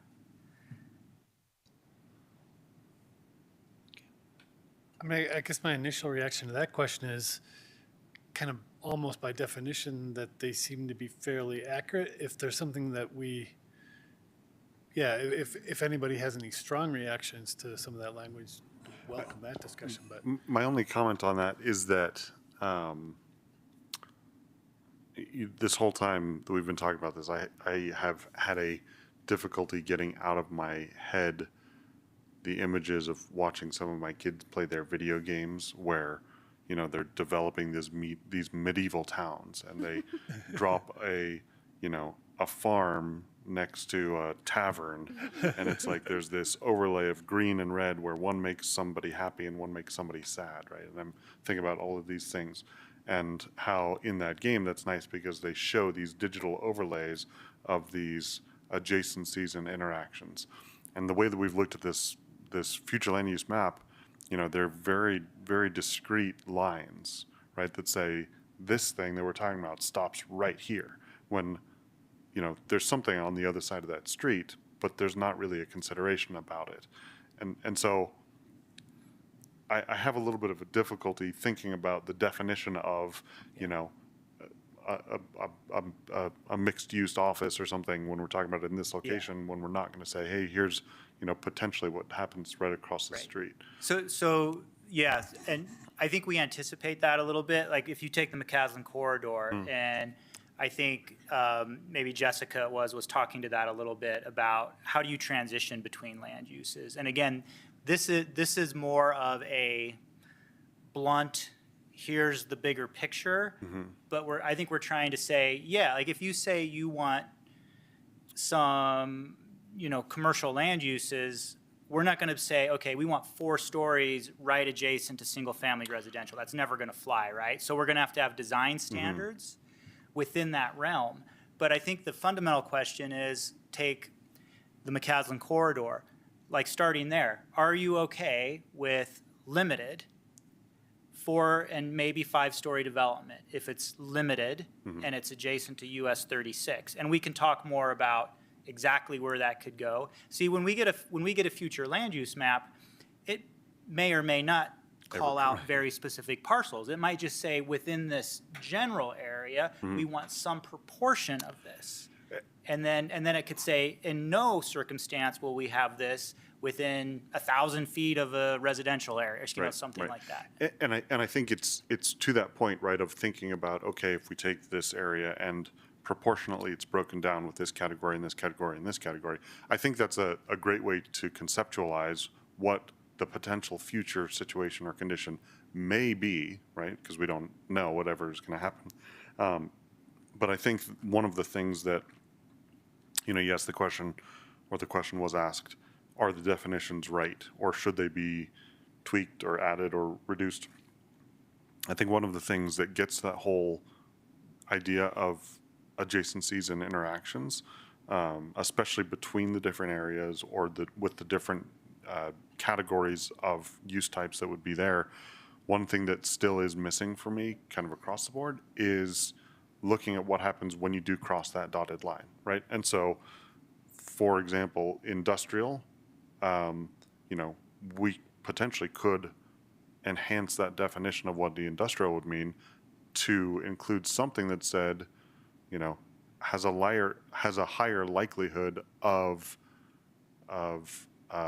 freight vehicular traffic than light residential, which again just kind of gives a little bit more context to what happens when you cross that dotted line, right? Or office, right, has the potential to increase vehicular traffic between 8 a.m. and 5 p.m. That type of thing, right? And that just, at least from my perspective, and I'm not a planner by experience or trade, right? From me, that gives a little bit more definition to what the proportional makeup of those areas means when you look at it from, again, those interactions and adjacencies. I guess I'm not as hung up as trying to draw the kind of going into that level of detail for this type of a document as to how that would impact. It's something to be aware of, right? When you stare at that and you look at office, well, that's a natural thing to think about. Makes sense to me, but I don't know if it's typically included in this type of a document. I don't know.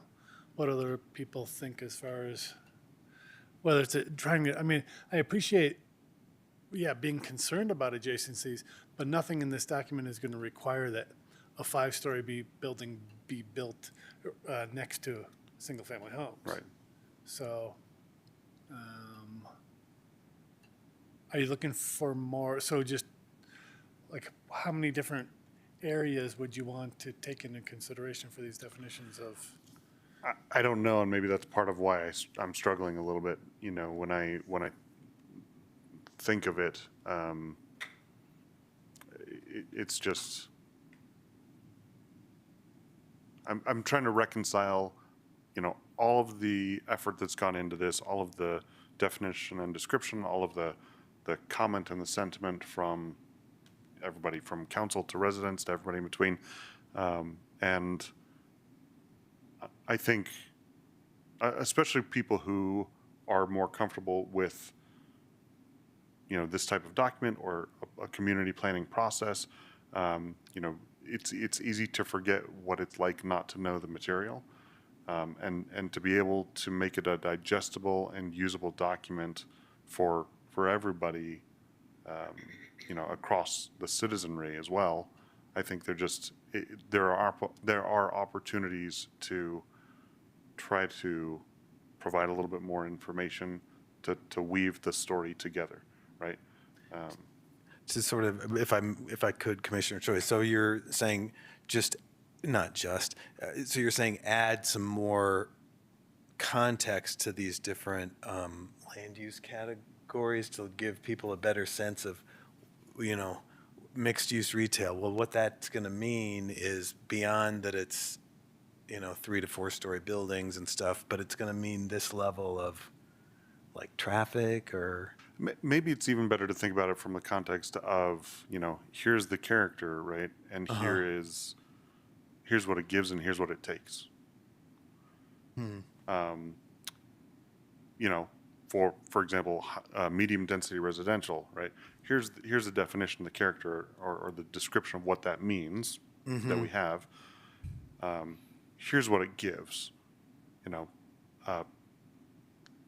and this would be something that comes from obviously like a large data set, right? That says medium density residential, you know, generally adds this many expected dollars of revenue per additional person. Or, you know, like this is like when you have this many residents, generally you'll have another library branch or, you know, that type of thing. Again, I'm thinking about the interfaces, right? And not necessarily just physical interactions and adjacencies. So this gets brought up a lot, right? Like what are the causes and effects that we're dealing with here? How does the city maintain and sustain fiscal balance with development? And these are always good questions.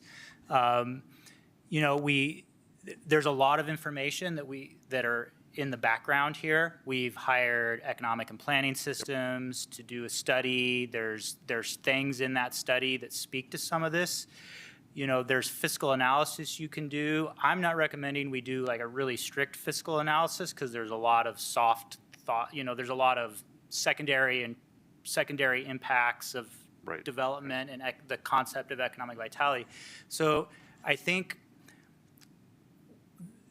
they're embedded in all of these recommendations. We're just not explicitly talking about them here. They're in the background documents that support this. And I think what you'll see when we get to drafting the actual plan, you know, later this winter into the spring, that we'll do our best to connect those pieces. And so hopefully that you'll see in the draft document how those things connect. I understand it's a little frustrating that some of those things might be missing here. But one of the things we could do too is you'll have to, I think you'll have to reference the background documents or be familiar with them. But maybe going through each of the 4 items and actually looking at the bullet points that the consultants wrote and seeing, like, do you agree or disagree with any of those bullet points, just to try to narrow the conversation. Are there bullet points missing that you would want to add to this level of description? I think would be helpful. This is a building block to the rest of the plan. And you're talking about these opportunity areas, yes. Okay. Okay, great. I think that really That would frames help it. to focus Thank things. you. Yeah, that'll focus us quite a bit. And to add, I think maybe one thing that's missing, at least in this exercise, and this gets back towards, you know, the scenarios that were discussed and the question I asked about distribution of where. Okay, so I think we could go through this and talk about what, you know, yes, okay, it makes sense to do this sort of thing there, but I think a part of what is missing, at least in this exercise and in this table, is, okay, what's the relative weighting? Because we talk a lot about, this different scenarios and trying to preserve our small town character. The impact that development will have in each of those areas is different in how it will affect the small town character. And touching on a lot of the comments made about connectivity and transportation, the ability and return on investment of each of those to address the things we're trying to get to is different. And I think we need to acknowledge that, and I think we need to put some input. And so, like, when we get to it, I have some strong thoughts about the McCaslin corridor, for example, and how that should be weighted relative to the others in terms of addressing the goals of this plan. So I would ask, are we adding that here? When's the appropriate time to have that conversation? Yeah, I mean, I think that if you have those comments specifically related to one of these opportunity areas, now's a good time to do it. So maybe if you want to start and just go in order. Let's work at start from the top. We can bring up maps too. If you want to start to look at geographic areas, ultimately that's what we're producing out of this is a map. So we could go that route too. So what are people's reactions directly to the 2 bullet points that have been written for the South Boulder Road opportunity area?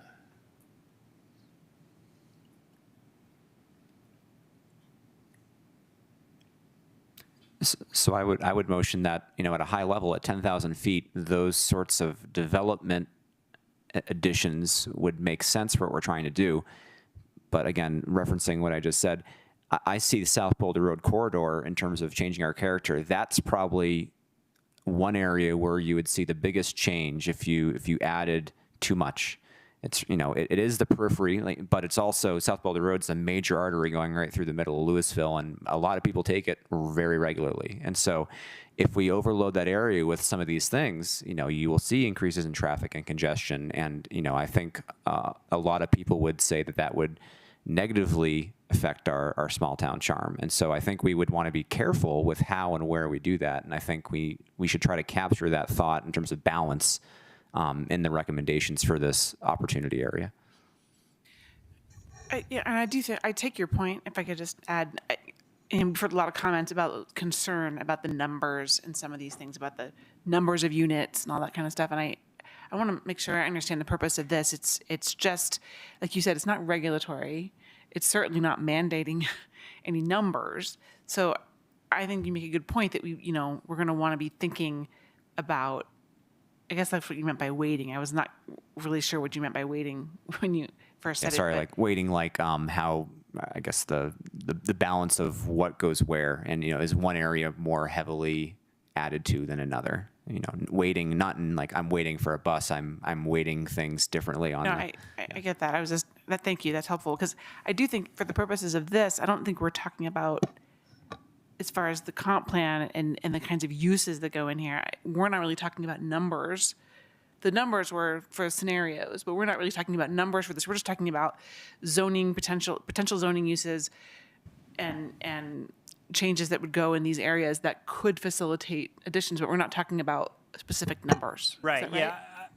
I don't think we're going to say we want 1,000 residential units here, but if we say we want certain properties to have 3-story residential development, right, you can go in and probably have a range of how many units that would actually be.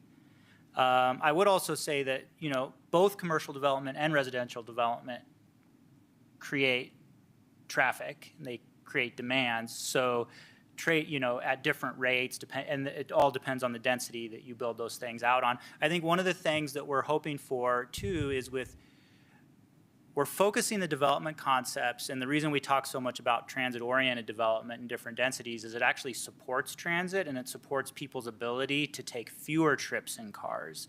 So it's this interesting push and pull of, yes, if you put it there, people will want to drive their cars, but also if you do it in certain ways, there will be, it's not like it's the magic pill and nobody's ever going to drive again, but if you do it in certain ways, you typically get less single occupancy vehicle trips with certain types. So that when we talk about sustainability and those connections, so sorry, I probably got a little bit off track there, but to your question about the numbers, there will be numbers behind it, and we can, as we flush the plan out, we can talk about ranges of numbers that could result if you say, hey, we want to allow 3 to 4 story development here on maybe on half of the vacant properties, what would that actually look like? And we can have those discussions. Yeah, we should probably do that. But and of course, the big wild card in all this that we can't control is as somebody pointed out, RTD. We can't control RTD, and we Oh, can't RTD. control the market. Like whatever we say should be there and whatever we zone it as doesn't mean it'll happen if the market's not there also. So that's an underlying theme. Yeah, I guess actually I want to throw in one thing to try to get a focus a little bit more. Like my reaction would be mixed use with residential by right. I'm curious as to how that got woven in here as a direct feedback to what's been written. Right. So some of the feedback we've been getting, I would say too, is that if we, and this comes from the housing plan, is that the way our zoning code is structured, and there is no by right residential on the South Boulder Road corridor. It just doesn't exist. It's a barrier. So if we actually want some level of residential development, one tool is to make it by right. It's much more likely that we'll have private investment by doing that. Interesting. Okay, thanks, Commissioner. I was just going to say I am in support of the 2 bullets there for South Boulder Road, and I'm glad the Opportunity Area 1 map is up on the screen because it's reminding me that one of the things that I think this area and that I live near is that it sounded like people wanted to see housing and affordable housing and those kinds of things in this area, and this is actually sort of becoming a core for that with Kestrel, with Balfour, and those kinds of things. So I think these 2 bullets are a great addition, and I look at this area as sort of an opportunity area where, yeah, I hope we can hang on to some of the commercial that's in there. But if we have a chance to help that commercial stay by allowing some mixed use, I'm supportive. So that's my thoughts on this one. Thanks. Yeah. I'm also supportive. I'll just shortcut things. I am fine with both of these bullet points. Thank you. I wanted to ask about potentially adding one bullet point, just reading through the character of the rest of the bullet points in the other areas, and knowing where this particular area is geographically, having a bullet point in there that talks about, emphasizing connection and transition to the downtown Louisville focus area. These loans literally do touch each other on those dotted lines. And, what Commissioner Mahaley said about, the potential of significantly changing the character of that South Boulder Road area with a certain amount of development. I think there's an opportunity to emphasize, that connectivity and transition to the downtown Louisville area just by emphasizing the fact that, yes, they're 2 separate, but they're connected. I hear you, Commissioner Choi. The one thing I notice in this little opportunity area is the amount of pedestrian traffic, and I guess I'm hopeful that, again, with Kestrel, Balfour, and maybe additional housing, I think that helps generate some traffic potentially for the commercial that remains and maybe comes to that area too. So. Yeah, and that's what I'm really thinking about, right? Is how you emphasize that connectivity and that transition, right? Because you have people on bikes and pedestrians right now who have a hard time getting across South Boulder. Yeah. But you also have the opportunity, right, for connecting, as Director Zaccaro said, right, connecting by vehicular traffic in the right way, between those 2. So, and without getting too much in the weeds, right, just saying, hey, kind of emphasize that connectivity and that transition. Yeah, I completely agree. And so, so what I think I heard you say is like a 3rd bullet point emphasizing connectivity. I don't know what's classified as, non-car, but pedestrian or other, alternative transport between this opportunity area and the downtown area. Yeah, because, in terms of, the traffic, there really isn't much, right, in terms of pedestrian traffic currently, and that's something I think that we're in agreement wanting to address. Right, there's not a lot currently, but there could be. Yeah, and I agree with that, and I agree with the first 2 bullet points, but, I think it's worth having somewhere in the plan, at least an acknowledgement that, depending on how that is implemented, those different land uses there. I mean, I think the 30 pounds of flour in a 10-pound bag comment is most applicable to this opportunity area, just based on how it's currently developed in terms of traffic. And so, you know, some form of acknowledging, you know, the connectivity issue while mitigating traffic concerns. I think that's important to include from a growth perspective and would address a lot of concerns that I'm hearing from the community. Does that capture?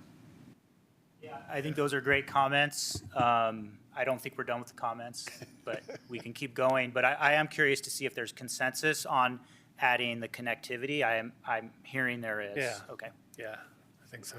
Yep. I wasn't sure if it was like an appropriate thing to add in this particular context, but I like the idea. So if we can add it, I would be in favor of that. Great. Commissioner Baskett, did you have? That's what I was going to Oh, okay, great. All right. All right, moving on. Great. So the next area is downtown. And so, again, the bullets that are in the memo and are on the slide, mid-density mixed-use residential up to 3 stories in some locations, infill development with residential by right. So again, to the point Rob made about making it easier to develop residential, and then creating gathering spaces for retail vibrancy. And I would like, as you're going through, if I could ask for one very specific point of input for the commercial core downtown, not the DLO side, but the historic commercial core. Our design standards right now talk about there's a transition area, there's a core area and a transition area. Transition area is 2 stories only. Those are the areas nearest to the residential. The core area says there can be a mix of 3 and 2 story, but it doesn't say how much. I'm curious of your thoughts of that design standard. Do you like the way it's drafted now? Would you like more by right 3-story within the core? Would you be interested in allowing 3-story in the transition areas? I know it's a controversial thing, but I just want to get any very specific feedback on that. 3 stories by right freaks me out. There you have it. All fair comments. It's just Okay, a discussion that I think would give the consultants and staff clarity when we get to the next point. And I guess my concern there too is that long-term, once you have 3 stories, the economic pressure that's placed on the single-story buildings that I think really are part of that downtown character is such that they end up getting torn down. And so that would be my concern is part of that. I'm curious what other people think. Completely agree.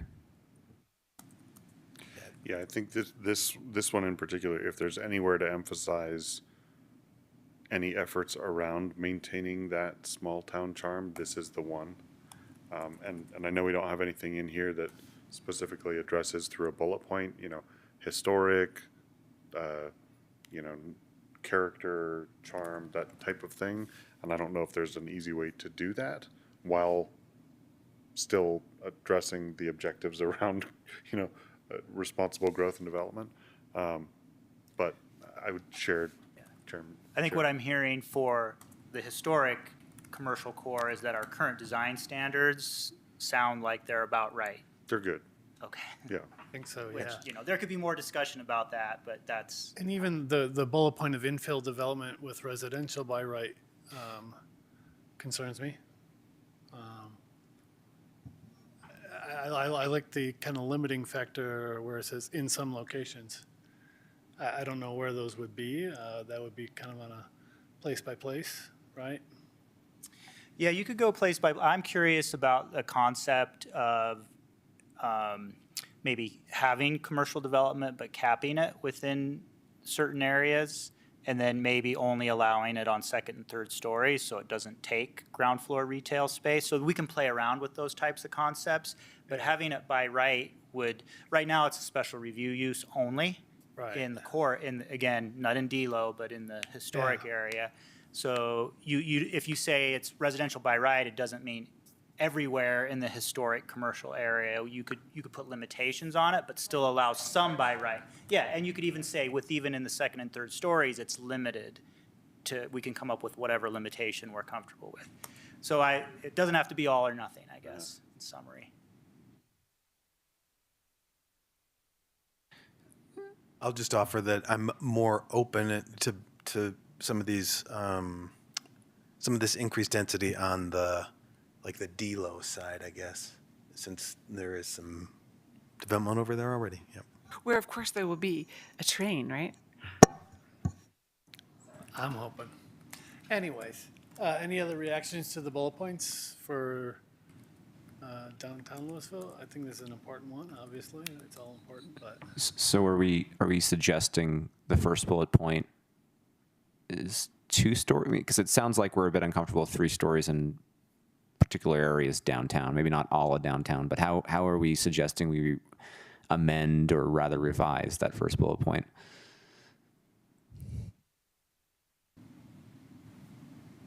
I didn't think we were going to amend that one. I think we were looking at the infill development one to maybe put a little more detail on that one. Are you talking about the second under community, I'm sorry, I was looking at the top one, future land use approach. Yeah, I mean, I think it might be appropriate to separate the historic commercial from D-Low and maybe have a different bullet point for each one. And so kind of what I'm hearing is continue to promote really what we already have, which is 3-story mixed use in D-Low. And then that the design standards in the commercial historic part of downtown from a height standpoint seem okay is what I'm hearing. What I'm not sure on is there some consensus to change the residential, maybe not by right everywhere, but explore some concepts of allowing more residential in the commercial core. And even if you say, let's look at it tonight, it doesn't mean it's going to be that way, but we could look, I mean, I'm more curious about, do you want us to look at that or play around with some policy language? oh, please, Commissioner Basket. Rob, I appreciate what you just said. If we want to have a vibrant city, we need it to be a work-live city, 24/7 kind of atmosphere. So I think we should have some words in there about getting housing into the historic downtown core. We have it at the edges. And I think those people create a lot of vitality walking into town for coffee or whatever they're doing, or having kids walk to school at LMS, stuff like that. So I don't think it's that out of character to get some residential mixed in the historic core. So when you say 24/7, I'm flashing images of New York City. I don't Well, think, I was trying to think about how it feels in Lafayette, where I don't think they have housing in their commercial core, do they? But they've certainly got it within a block. Yeah. A block Of- well, there is, yeah, we have there is Falso, though. some residential that is actually on South Public, but it's kind of near the south end. I think when you say 24/7 in the context of Louisville and Lafayette, we're talking like they roll the sidewalks up at 9 still. I mean, it's not like, it's not like we're going New York City. Well, that's an important 24/7. distinction. It is an important distinction. Because We're not looking roll at of bars. sidewalks up at night is not 24/7. It's not 24/7, but it is. I think I think what Commissioner Baskett's saying is that just the vibrancy on a more ongoing basis, rather than just Saturday afternoons. Like it's Actually, Director Zakara, can you define the historic area that would be, right, we're talking Main Street, Front Street? Right, yeah, so it's basically the, it's Main Street for about 4 blocks from the museum down to Crystal Springs. Yeah. That's and then it's Front Street kind of around Steinbach, from Pine up to where you hit the residential area, South Street. So Pine, front from Pine to South. So do people, so you feel that residential within those relatively limited areas is important? I think it would add to the vibrancy to have people living in those areas. And I agree, and I also though I understand the concern about taking away retail or commercial space. So I would be in favor of looking at options of mixing in that residential while preserving the ground floor commercial space. Yeah, well, okay, with that, that's a whole different thing. That's important then. So maybe the bullet is something about preserve ground floor retail while adding residential opportunities. In some locations. In some locations. Steve likes that language. Yeah. Commissioner, was there hands up down there? No? All right. We move to 3? Yeah, and if you look at the 2 bullet points in the actual table, those are pretty explicitly what you just said. First one, maintain ground floor retail and other street level active uses in commercial area and propose medium density residential in some locations, including above ground floor retail. Perfect. Yes, it's pretty good. And with the distinction that considered 3 stories in some locations, I think we're talking about retaining the design standard in the historic core, but allowing 3 elsewhere like Delo. Yeah. So I think it's close per what Commissioner Choi just said, but adding the distinction between, the historic downtown versus elsewhere. But we do allow some 3-story in. The current design standards would allow Yeah. some 3-story. Right. In the commercial And it's historic core. Yeah, it's discretionary through the PUD process right now. Okay. I think that's reasonable. Yeah. All right. All right, moving on. That is clear, thank you.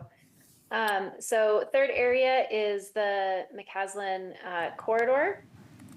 This is the area where there's potential for rezoning away from office on Centennial and looking more at the mid-density residential uses there. And then a higher density for potentially 5 stories in some locations along 36 and increasing those connections overall. So I personally think those are great. I would want to have another emphasis put in there that just talks about, again, that transition from, because when we say, along 36 or near 36, that's a kind of subjective definition. And just emphasizing, again, almost to assuage any concerns, right, that we're talking about essentially a transition period or transition area, that would go from that potential 4 or 5 stories, near 36 to the single family homes that one could argue are still near 36. And just doing something in there to say, yeah, we're not going to, to your point, Director Zakara, we're not going to put a 5-story building next to a single family lot, right? Some language to temper that. Yeah, that makes sense to me. I guess from the urban planning perspective and the thought of changing it from office to residential,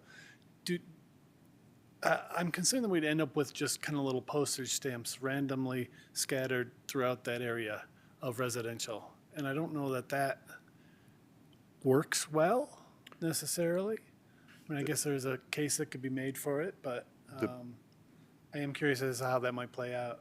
The bullet point does talk about mid-density residential Yeah. as a transition from the current zoning of office, which I think, does that, No, so my concern is, right, there's a handful of lots that are empty out there right now. So it gets flipped potentially to residential, and then we just have this, right, we're aware of the lofts that are out there right now. So we just have, imagine a handful of those just kind of scattered in random locations throughout there. I'm not sure if that's a great goal.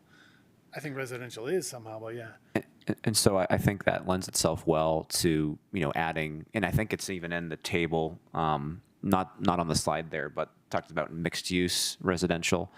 And so it doesn't become just like a different series of, higher density buildings. If you sprinkle some mixed use residential in there, I've talked about this before at previous, sessions where, that's one way to combat the thought of, the feeling of sprawl, having a variety of different housing types. And I think that would also, so that not only do I think that could be used to address your concern, but I think we could also implement mixed use residential as a way to also provide sort of a gradient between, some of the single family area neighborhoods that are currently abutting this area, and what's expected to be some higher density areas. You could add some mixed residential to help implement more of a gradient and more of a connective feel to the neighborhood. But I guess my concern is that the mixed use portion, the commercial portion of mixed use, that requires direct access to McCaslin and visibility from McCaslin for commercial spaces to succeed. Not mixed use. I think there was a category. Can we go to the slide that showed the different categories? I think it was called mixed residential. Maybe I'm misnaming it. Yeah, is it the mixed? I thought I'm. Yeah. I think it's the mid-density residential mixed use. Yeah, where that one. Some office and retail allowed. And so what I'm talking about, I guess, maybe isn't here, sort of, and maybe it's a combination of these things, but combining in these undeveloped lots, and there are some examples in our surrounding areas where you have a development that is a mixture of townhome rows, single-family homes, more of the smaller single-family homes. And I think we even saw this in some of the development across the train tracks here, I think 3 sessions ago. So maybe that's a different category. I'm not sure exactly what we're calling it, but I would motion that, that is, whatever we call it, having some sort of plan for a variety of residential, not just calling it mid-density, would be worthwhile. That would be fine with me. And I for one, I'm just excited at the opportunities as someone who lives along this corridor or near this corridor. I'd love to see. I think this area has a lot of room for improvement. Maybe the most in any of the areas. Sorry, Commissioner Basket. Yeah. I'm wondering if what could help us in envisioning McCaslin on the west side, especially, is the idea of creating another neighborhood. I don't see neighborhood in those words up there for future land use approvals, but that feels to me like that's maybe the desire, is not just postage stamping things down, or so maybe we should articulate that, create a new McCaslin neighborhood, West McCaslin neighborhood. To build on that a little bit, I like that a lot.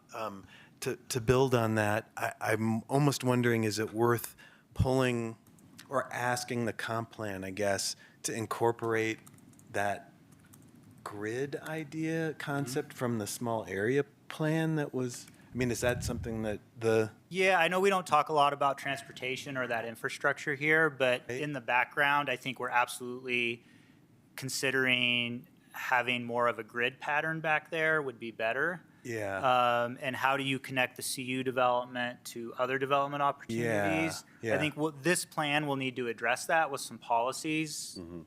So those are great comments that we need to add into this. West McCaslin neighborhood. Yeah, I think a gridded street pattern maybe helps with that a little. So anyway.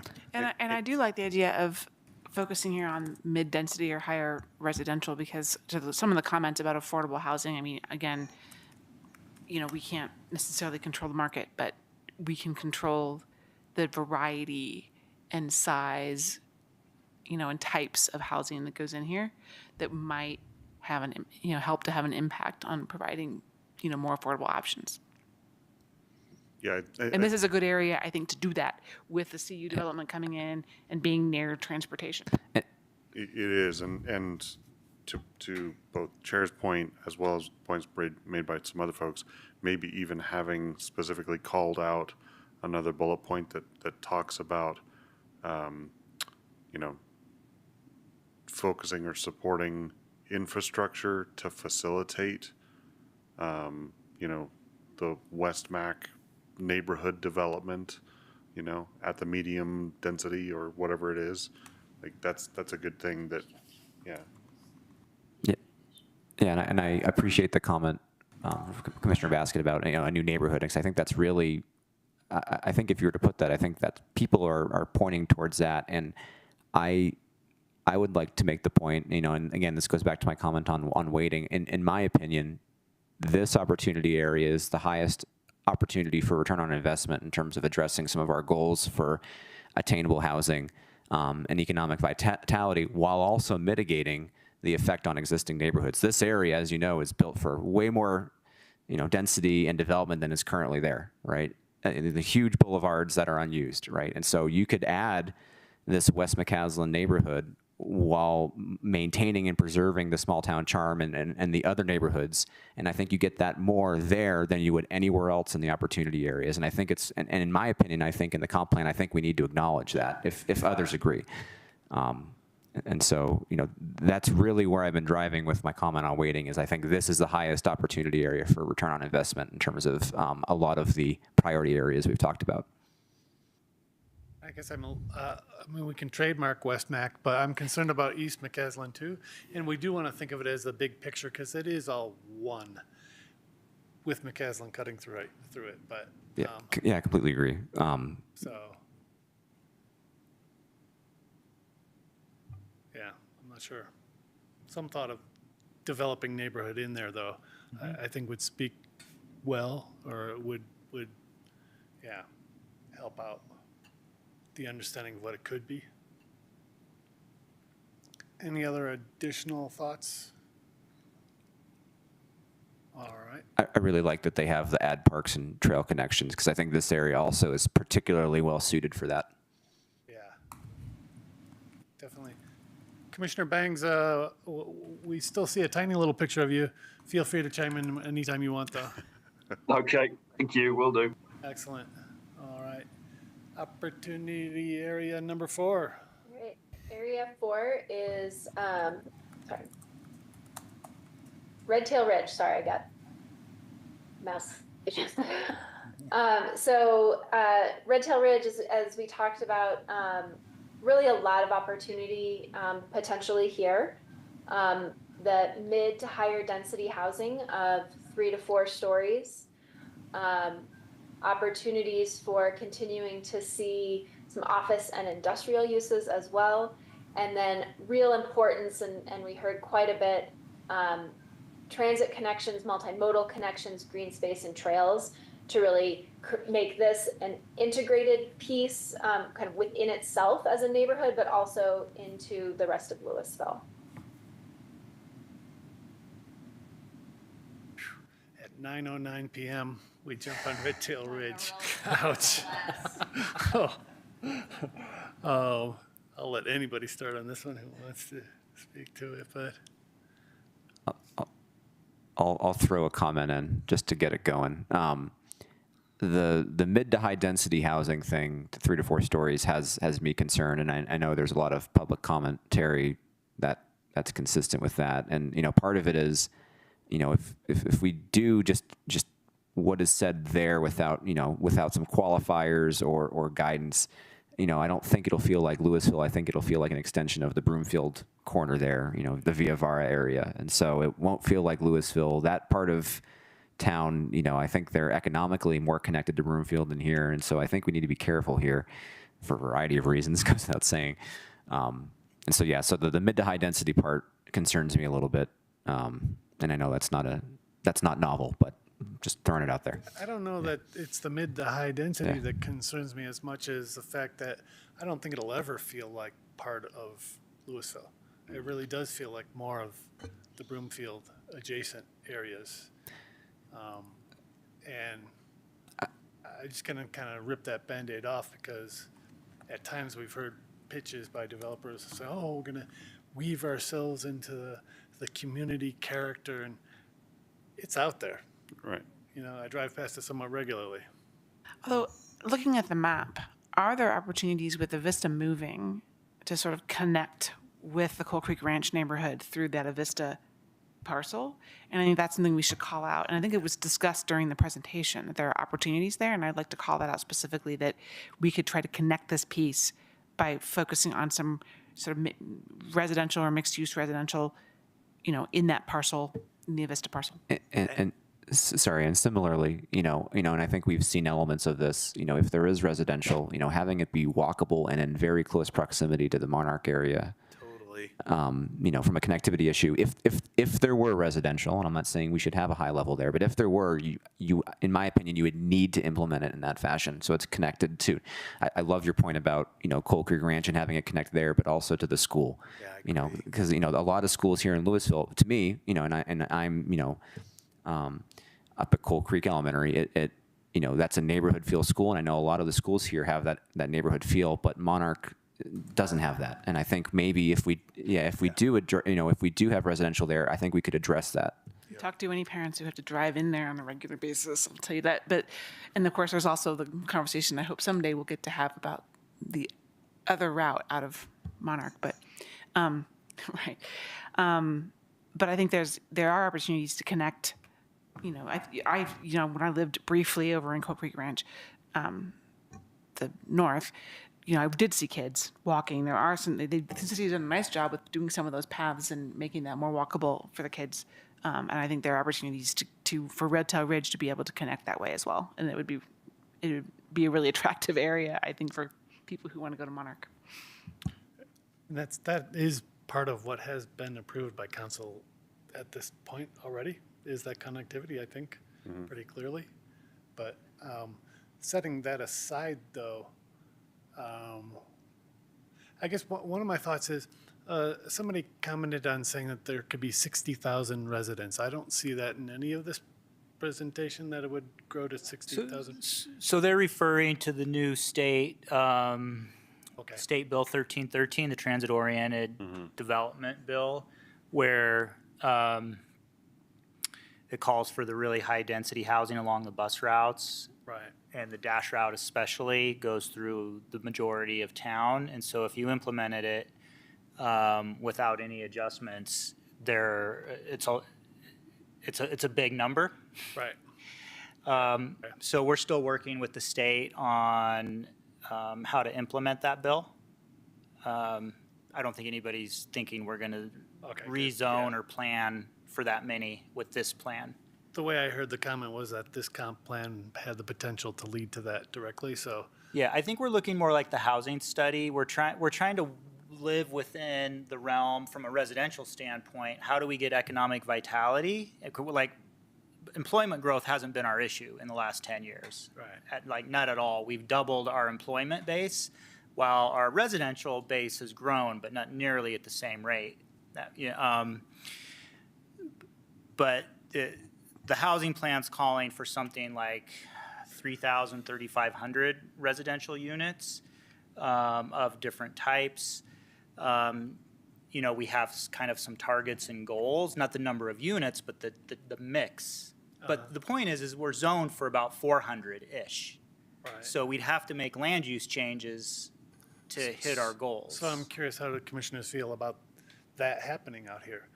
So I think I've stated I'm not opposed to mid-high density housing potentially here, but So this area in particular is unique insofar as it touches grazing fields, a U.S. highway, single-family lots for multi-million-dollar homes, and car dealerships. Like, literally, you can just walk to one edge of this area or the other and hit any one of those things, and a hotel, right? And I'm not sure that the bullet points appropriately capture what we do and don't want to see in that area, because I also am not necessarily opposed to high-density residential with multi-story buildings with appropriate gradients, right? I don't want to see a single-family home across the street from a car dealership. That doesn't make any more sense to me than having a 5-story building next to a single-family home on the McCaslin area, right? So, I mean, I think that there's a huge amount of opportunity, as has been discussed ad nauseum, right, with this area over the course of multiple years here. But I think that we have an opportunity with the bullet points to capture how some of those appropriate gradients should be emphasized to make those transitions between all those things.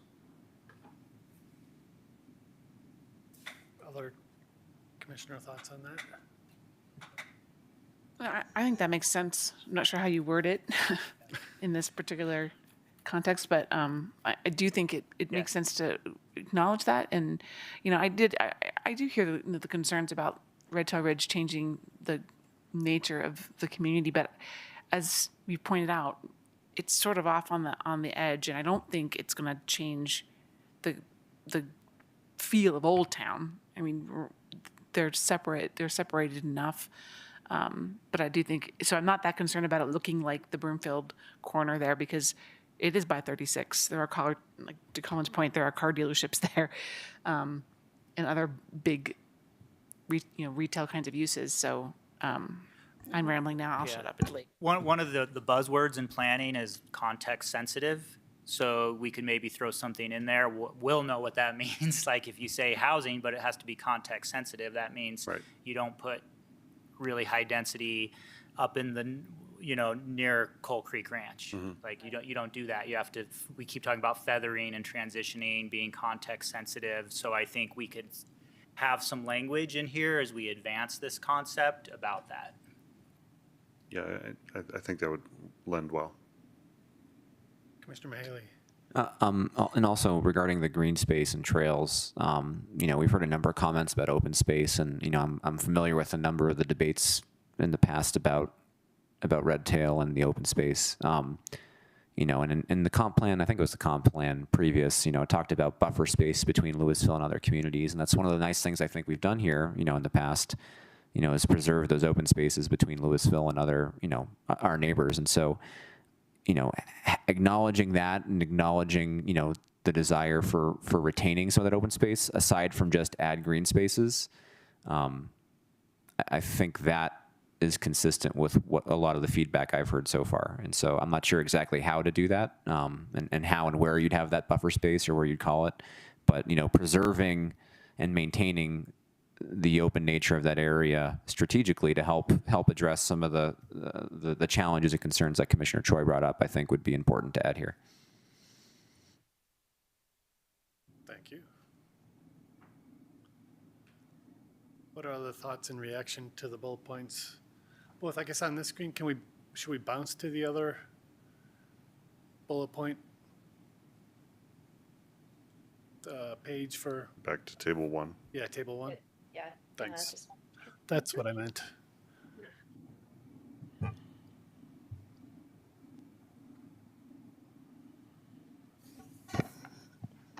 It seems to capture a lot of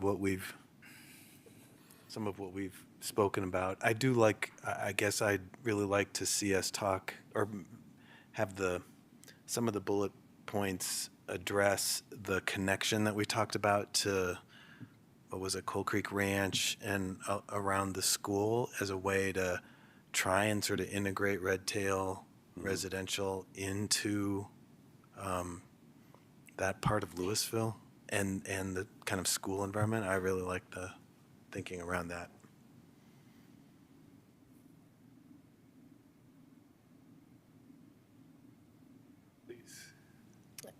A comment I was going to make a little while ago is I think that Red Tail has one of the best opportunities for live work, for the jobs that will come there, for the hospital jobs, but also teachers that are at Monarch. I mean, it'd be walking distance. And since they'd be coming up kind of at the same time, perhaps, you might offer people an option that they don't have currently in town. So I don't know if I want those words in there. Maximize live work opportunities somewhere in the report. I do think these bullets, in the table, which have a little more meat on them than what was on the slide, are nice. And I think that some locations does a lot of work there for Steve. Some locations. As far as the feathering or the context specific, I think that's certainly what the some locations kind of gets at. You might want to add some of that context specific language. Context sensitive. Sensitive, sorry, not specific. Yeah. I think when you see, once we start to develop this plan, we'll put more detail about how to transition, or maybe, like, we don't know yet, but it could be how to transition, or more specifically within these large areas where you might see these different uses. So we'll keep developing that. But I think we've heard I think we've heard those comments and that's been our intent, I think, anyway. So now we need to figure out how to articulate it in the final plan. All right. Anything else specifically? No. All right. Bouncing back to Jessica and team, or Jessica and. I'm just going to stay here and scroll down to just the questions, and I think just highlighting, make sure that I can see that. There we go. If you, after we leave tonight, maybe have thoughts, comments, questions on the future land use categories, I think share those with Rob and Jeff, and they'll make sure that those get to us. I think we've got a lot of information from the conversation tonight to help inform potential changes there, as well as the kind of scenario direction. And so I think we've got great feedback. I will maybe defer to you all if you would like to go through some of these questions on plan elements and decision making. We've included in our memo a draft of the table of contents, so you can kind of see where the plan is going. But knowing that it's almost 9:30, just kind of defer to you all if you want to keep going or provide comments separately. Are people open to providing comments if they want to? Or do you have any 2 minutes? I'll give you less than public comment. If you wanted to. Let's take 8 more minutes. Yeah, yes. 2 minutes a person. I was suggesting that. Any reactions to the questions that are on screen now?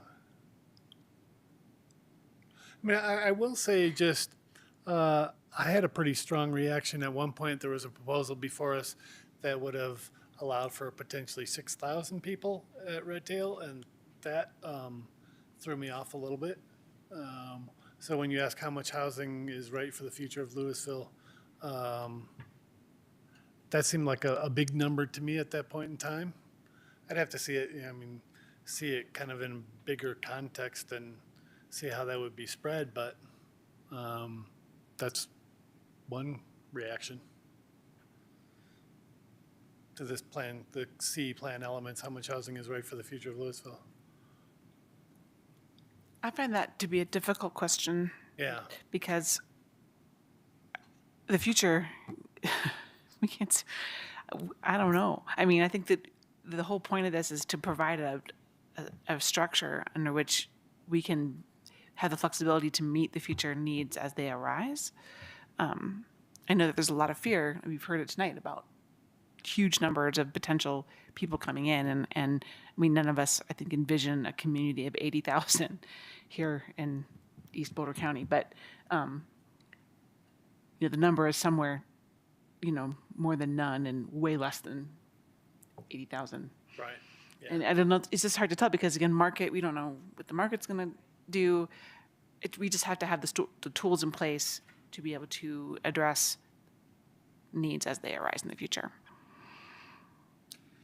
Yeah, I think the level of what we're looking at, we tried to build them into the 3 scenarios, was we have the housing plan, which is something around 3,000, 3,500 units, but we could, and again, this is a 10-year plan with a 20-year vision. Okay. Think of it that way. This isn't a 50-year vision. But in the next 20 years, do we want to zone to allow 3,500, or aggressive would be 5,000 for the whole city, not just Red Tail Ridge, in relation to the housing plan analysis. The housing plan analysis wasn't a target. It was our proportional share of anticipated growth within about a 20-year period. So if we continue to absorb that proportionally, it'd be about 3,500 additional units. Do we want to try to, I think what we want from you is, do we want to go a little bit higher than that, or are we comfortable with that? Is that typically 2.3 people per unit? Not necessarily. That's the number of, that's for single family. I think the housing plan suggests that we focus more on attached, like row homes, and multifamily, which tends to be more, multifamily is more about 1.3, 1.5 people per unit. Okay. Thank you. Yeah, that's helpful. With that in mind, I think, I would be in favor of being a little more aggressive, but only a little.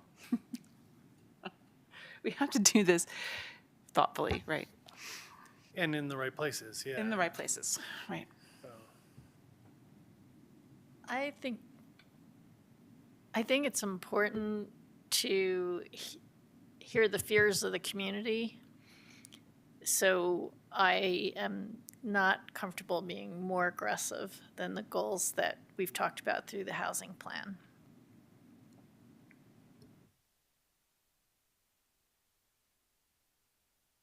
Yeah, I think the housing plan's a good start. If we had to put a number to it, I think, I guess in my view, the comprehensive plan, and touching on what's been said, is more the process of how and where you would do it, based on what the target becomes, based on discussion through city council. So I think we should at least be able to accommodate through this plan the housing target, and that seems like a justifiable target for if you had to do it, here's how we would do it.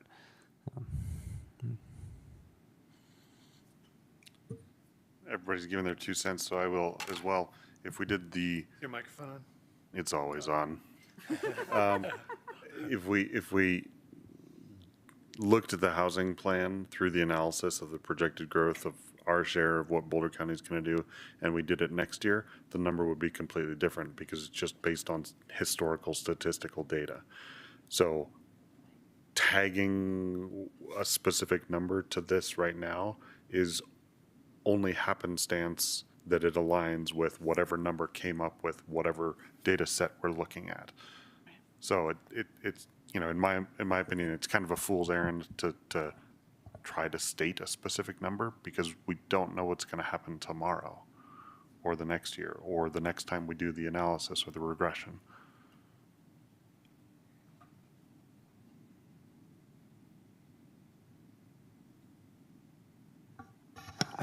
I guess one comment I would make is, and we heard a little bit of this feedback tonight, is, I guess I really would like our housing additions in this plan to really address affordability. And that should be a hallmark of a lot of what we're going to be adding. I guess, right, from a municipal perspective, we have the 12% requirement, 12% requirement right now.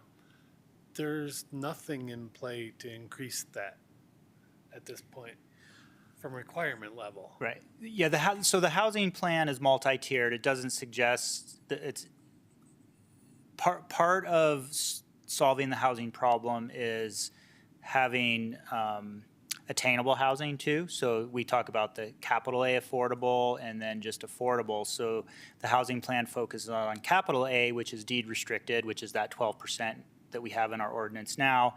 And then there's other types of affordable. That's why it focuses on row homes. There's this thought that, going to row homes or that type that's kind of the new starter home. The starter homes used to be the smaller suburban single family. Now they tend to be more of the row homes. Certainly people build row homes and they're $1 million, which are true. And we had that testimony here this evening. There's no perfect answer to this. It has to be I think our mantra with the housing is there's no one solution. We have to come with lots of different solutions and see what works the best. So then getting to this question D of what flexibility should exist to allow for changing conditions, do you feel like this provides flexibility within it as the language currently is? I guess I'm hesitant to provide wide open flexibility. That's not okay. Yeah, I'll chime in. I think part of the layering of that question is the granularity of the future land use map. So on one end of the spectrum, you can have a super predictable map that even gets parcel based, and some communities do that. That's like super clear what we want to do, but doesn't allow for a lot of flexibility, right, for places to evolve. So other end of the spectrum is just high level, like here's what we want to see. So highly subjective. When a PUD comes in, you don't have a lot of guidance for what we want to see there. You just sort of case by case. Form based or? Not necessarily. Yeah, I mean, that'd be more of something you address in a code, like a, subsequent development code rewrite. But I think that's part of what the question is getting to is like, there's sort of a middle ground in there where you have a map that's flexible enough that allows it to adapt over time, but you also express clearly what you want. So when a developer comes in, it's like, yeah, we're okay with 3 stories here. We're okay with whatever density range or whatever. That's one of the things. It's not necessarily our priority question for you all tonight, but I think that's part of that question is how specific should this be? Because ultimately, it should guide future land use decisions, right? As PUDs comes in, as rezonings come in, but you all are the ones that are faced with those decisions, and you'll be inheriting this document. And how do you want to use it? You want it to be flexible or more specific? So I think that's part of that question.